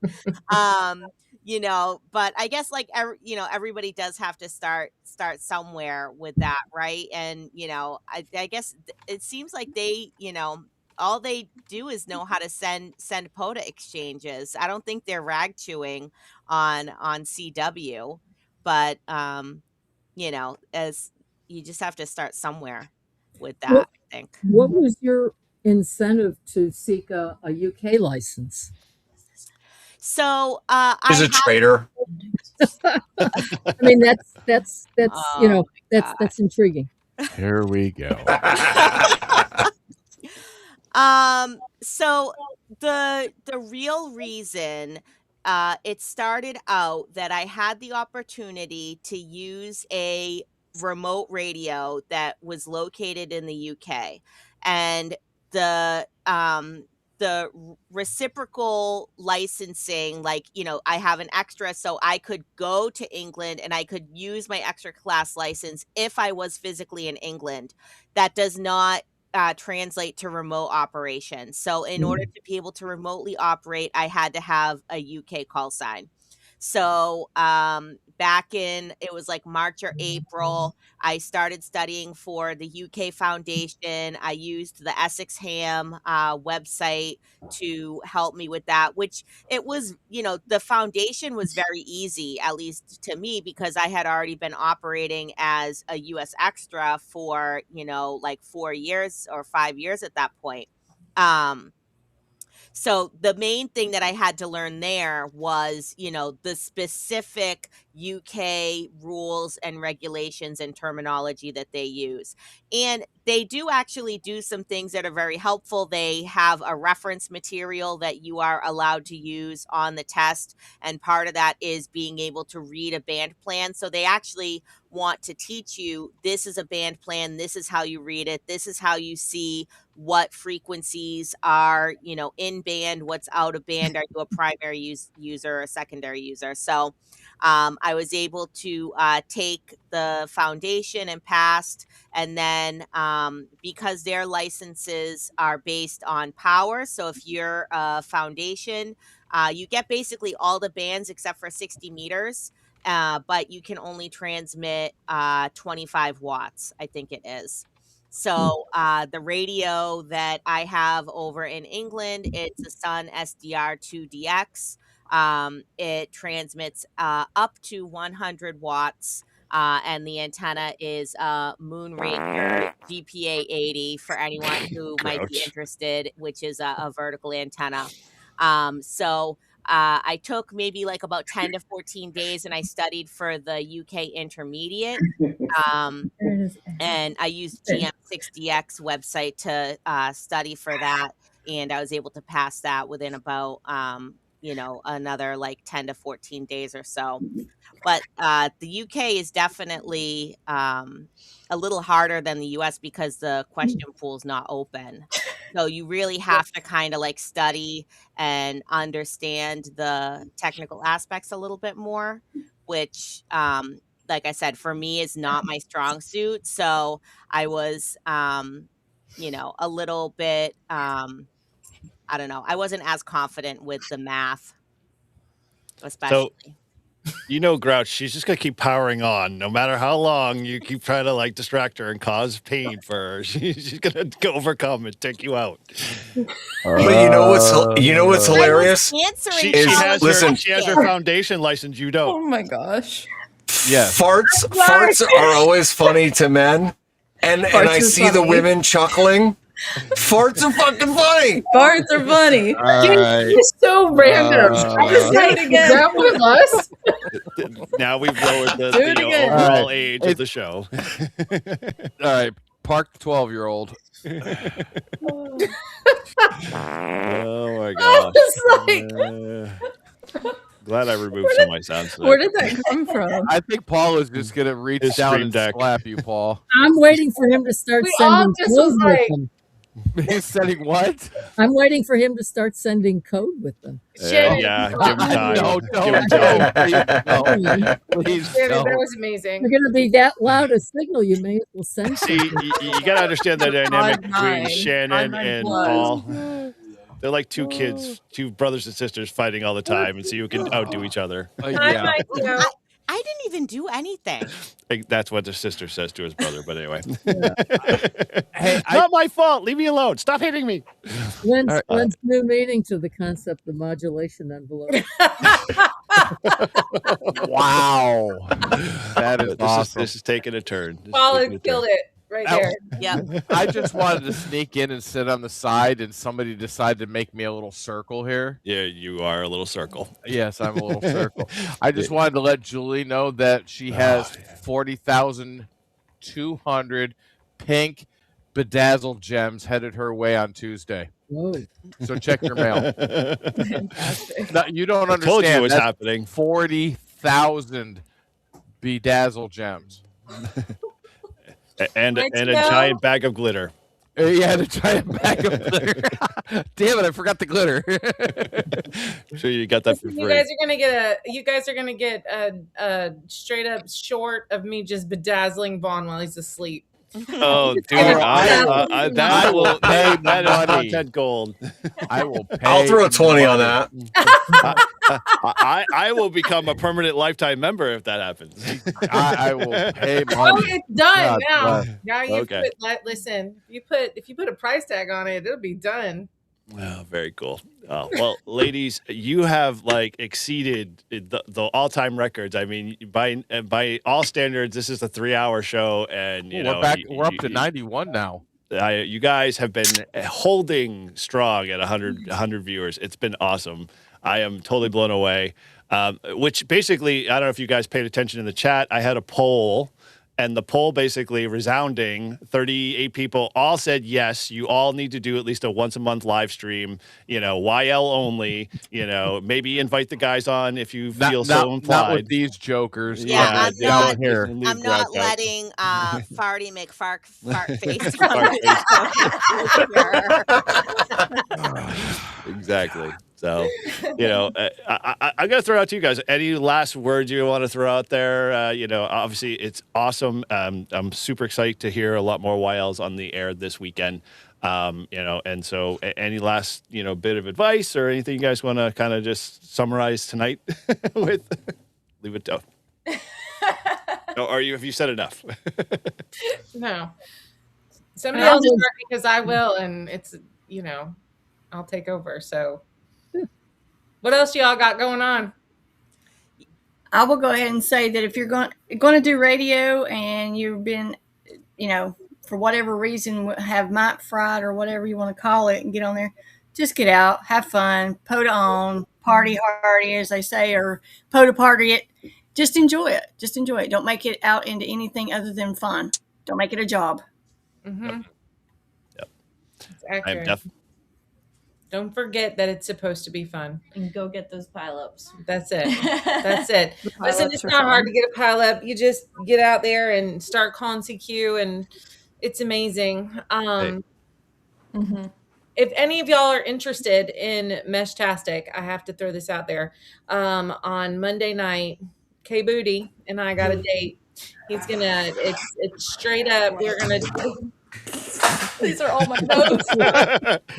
Wow. We are gonna listen. Maybe you should be on it too, L. I don't know, but he's literally, we're calling it Meshtastic for Blondes because I really am very interested and I am completely ignorant. So he's going to educate me on all things Meshtastic from start to finish. Like I've got it. That's not it. Is that it? Yeah, that's it. Ooh, this is the purple clip that he made me. Will you go grab my other clip? I'll show him that I'm starting it. So this is the purple clip that he made me, but this is my mesh node that I bought. And I already started, look, I got like a little mermaid thing going on here. Can y'all see that? Assistant, can you please grab Absolutely. my Meshtastic device? That's right. It's pretty. It's got like you can't really see it because it's got like pink and then it goes to blue and now it's going to clear. It's super cute. It's going to be adorable. Julie, you've literally teased us with all this bedazzling. You really have a missed opportunity on your channel to just basically do an ASMR kind of thing with you bedazzling something and just let it be total science. Of watch that. I'm sure at least 4 or 5 people. Seriously, do you really want to hear me cuss out the bedazzle? Like, yes, hell yeah. What I do, I'm like, get the hell off of my. Like, you don't want that. I'm probably. You know what the number one thing is that when people do POTA, and they record it for their channel, they want to see the fails. They want to see the mess ups. Exactly. They want to see the F bomb. They love it dropped. when Vaughn kicks things. It's great. So bring the bedazzle, babe. Come on, let's go. Oh my soul! I'll do a video of me bedazzling. It'll have to be in like fast forward mode because otherwise it's mind numbing. Slow it down a little bit, bring it back up, speed it. Give a little flavor. You know what? I actually might want to get in on this Meshtastic for blondes, although I'm not blonde, and I don't play a blonde on TV. No, but so I had one of those Seed Studio T1000 tracker cards. I still have it. It's attached to my keychain, and it worked great at Hamvention. And then I brought it home, and I took off the special Hamvention software and I put on the regular software, and it was working great for the longest time, and then I don't know what happened, it just seemed to stop working, and I couldn't seem to get it to flash any new firmware on there to reset it. So What is this? I gotta either I actually want to get I want to get one of those mesh-tastic devices that's all in one that has the little screen and the little keyboard so you don't have to hook it up to your phone. Um so I'll have to look into your this mesh for blondes. You know, Shannon, if you want a T deck, I have one that is literally just sitting here, not doing anything. I will send it to you. Aw. Well, that would be so Aw. sweet. it'll be in a week I and a thought half. you were It's gonna say green. I had to come and get it, but If you wanted a T deck, you could have just said, "Hey, Eric, I No. need a T deck," and I could have given it to you in Will that half a fit day. this? It's green. well, green I have green was my bedazzles. green was my original favorite color before pink sort of took over, and now pink sort of clashes with the red hair. So I have been going back to liking green again, Well, you can always especially color that your like hair green. olive green army sort of color. No, man who Although sounds I'm like starting to like colorblind. navy a little better than army, so I like navy too. Now, see, the topics are already flying for this YL only show because Prep and Paul said, the first YL live stream has to be a bedazzle stream. So there we go. So the No. topics Well, are just coming No. into play. so No. It's just not your live stream there, Listen, Tortoise. okay, I will say that I am not opposed to having a YL monthly stream, and it doesn't necessarily have to revolve around radio the whole time. We Mhm. could talk about our other favorite hobbies, which obviously Julie's other favorite hobby is to bedazzle things. It's not. I just have to have something pretty. Actually, listen, you guys don't understand. I just I sit there and Vaughn just looks at me and he's like, "Why are you doing that? It looks painful." And I'm like, "It is, but it's so pretty when it's done." Beauty is painful. Yeah, That's Yeah. what my I wife guess. tells me, anyways. it is. It's true. Every time she looks at you. Yep. Oh, no, it's already started. All right, Have let's you ever listen very waxed your quickly. eyebrows? No. Exactly. No. Have any. Ever waxed anything? No, I cannot say that I have. There you go. It freaking hurts, let me tell you. Why would you do Or that? threading. Let's just- Threading let's- is let's even just worse. save it Threading for the is like YL show. slow waxing. It's awful. See, this is No. something I don't You guys need. have All a right. gold mine here. This is a gold mine. Come on. But I got to keep hounding Oh. you, Shannon, until you get this going. All right, yep. Now I guess right. I will spearhead the YL monthly monthly You've got show. the controls, you've got the tools. Now you can do a YL show. So no problem. Whatever That's you all say, right. boss. Okay. Well, with that, ladies, I thank you guys all for coming and hang out. 3 hours long is awesome. I'm starving now at this point. I haven't had dinner, so I'm definitely going to need to eat before I pass Aw. out. Oh, but that's right. yeah, You I know. cook. I'm a wussy. You cook. Sorry. Get over it. Yeah. No, you cook. I forgot. You cook. So your I whole do. family is starving at No, they 11 already o'clock ate. at night. They're already in bed. They're way beyond that. So I'm the only one going to pick up the scraps upstairs. So all that being said, ladies, I They're thank you guys lazy, for coming on. How did Tio end up in the middle of us up there? And because he wants I to be wanna, your TO. I want to thank Grouch and Eric for hosting us, and I want to Todd thank was here. everyone and Todd. I mean, Todd was sort of here, sort of not He here. left. Yeah. And Tortoise, whatever's going on over there, I have no idea. But Caitlin and Julie, Shannon, K1LY, Amy, and Paula and Elmarie, thank you guys so much for everything that you guys do in the hobby and for coming on here with us and helping Grouch to kick promote himself off. No. International Women's Day and Women in Amateur Radio. And I hope to catch you all guys further down the log and catch you on the air. Yes, definitely. Definitely. I was listening. I know I made contact with El Marie before. I know I've made I contact have your with Shannon card. I need to before. send one back. I'm working on designing it, so I have it. Yeah, no worries. Anyways. Very Fuck that off. Grouch, behave. Shannon, I come will down say here. this in case Come you down here want now. OUT. Oh no! Don't start. Don't encourage him. Don't encourage him. So you've done an excellent job of putting this YL thing and the woman's day. I trust me. There's no guy's day, so I'm not worthy. You did an excellent job putting all this together. You did a great job. Thank you, Michael. Yes, thank you guys. Appreciate you all. Thank you very much to everybody. With that, ladies, thank you again for hanging out and sticking us out so long. I know you guys are all coming from all areas of the United States, so it's all different times. Definitely late for us, but all good. And thank you guys for hanging out here at Live Free and Ham with us and staying on stream for this long. It's a blast, and it's been fun. And looking forward to seeing more from you ladies, as always. So with that, we're going to say 7-3, guys, and I'm going to roll the bumper one more time because it was such a great bumper there really was. for the end. So All right. with that, ladies, 7-3s and POTA on. 33s. All right. Thank you. And 88 and 88. 99s. 88.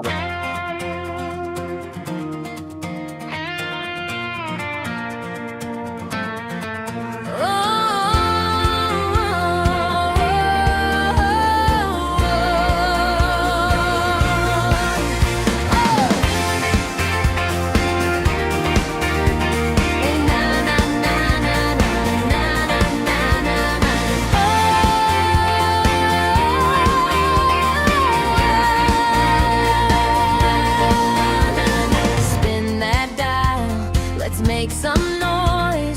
Static crackles, we're using our voice. From the city hills to the gravel roads, it said the YL steal the show.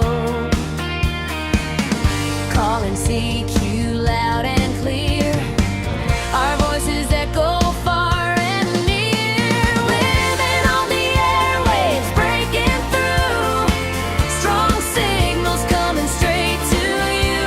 Morse code key and a da-da-da tune. DX calls coming under the moon.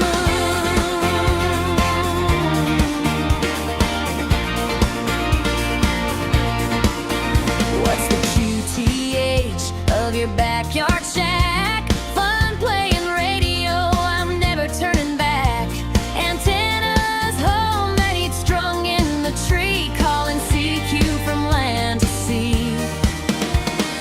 Roving the parks, we're on the move.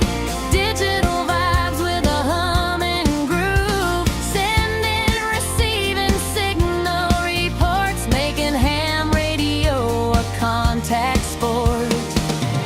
Calling CQ loud and clear, our voices echo far and near. Winding on the airwaves, breaking through. Strong signals coming straight to you. Morse code key and a da-da-da tune. DX calls coming under the moon. YLs are calling you, CQ Parks on the air. With the mic in hand, we're heard everywhere. Signals bouncing across the atmosphere. Why else we break ground with our radio gear? We're working the YL POTA Party, supporting women wholeheartedly. Competing in contests and club activations. Every day is field day with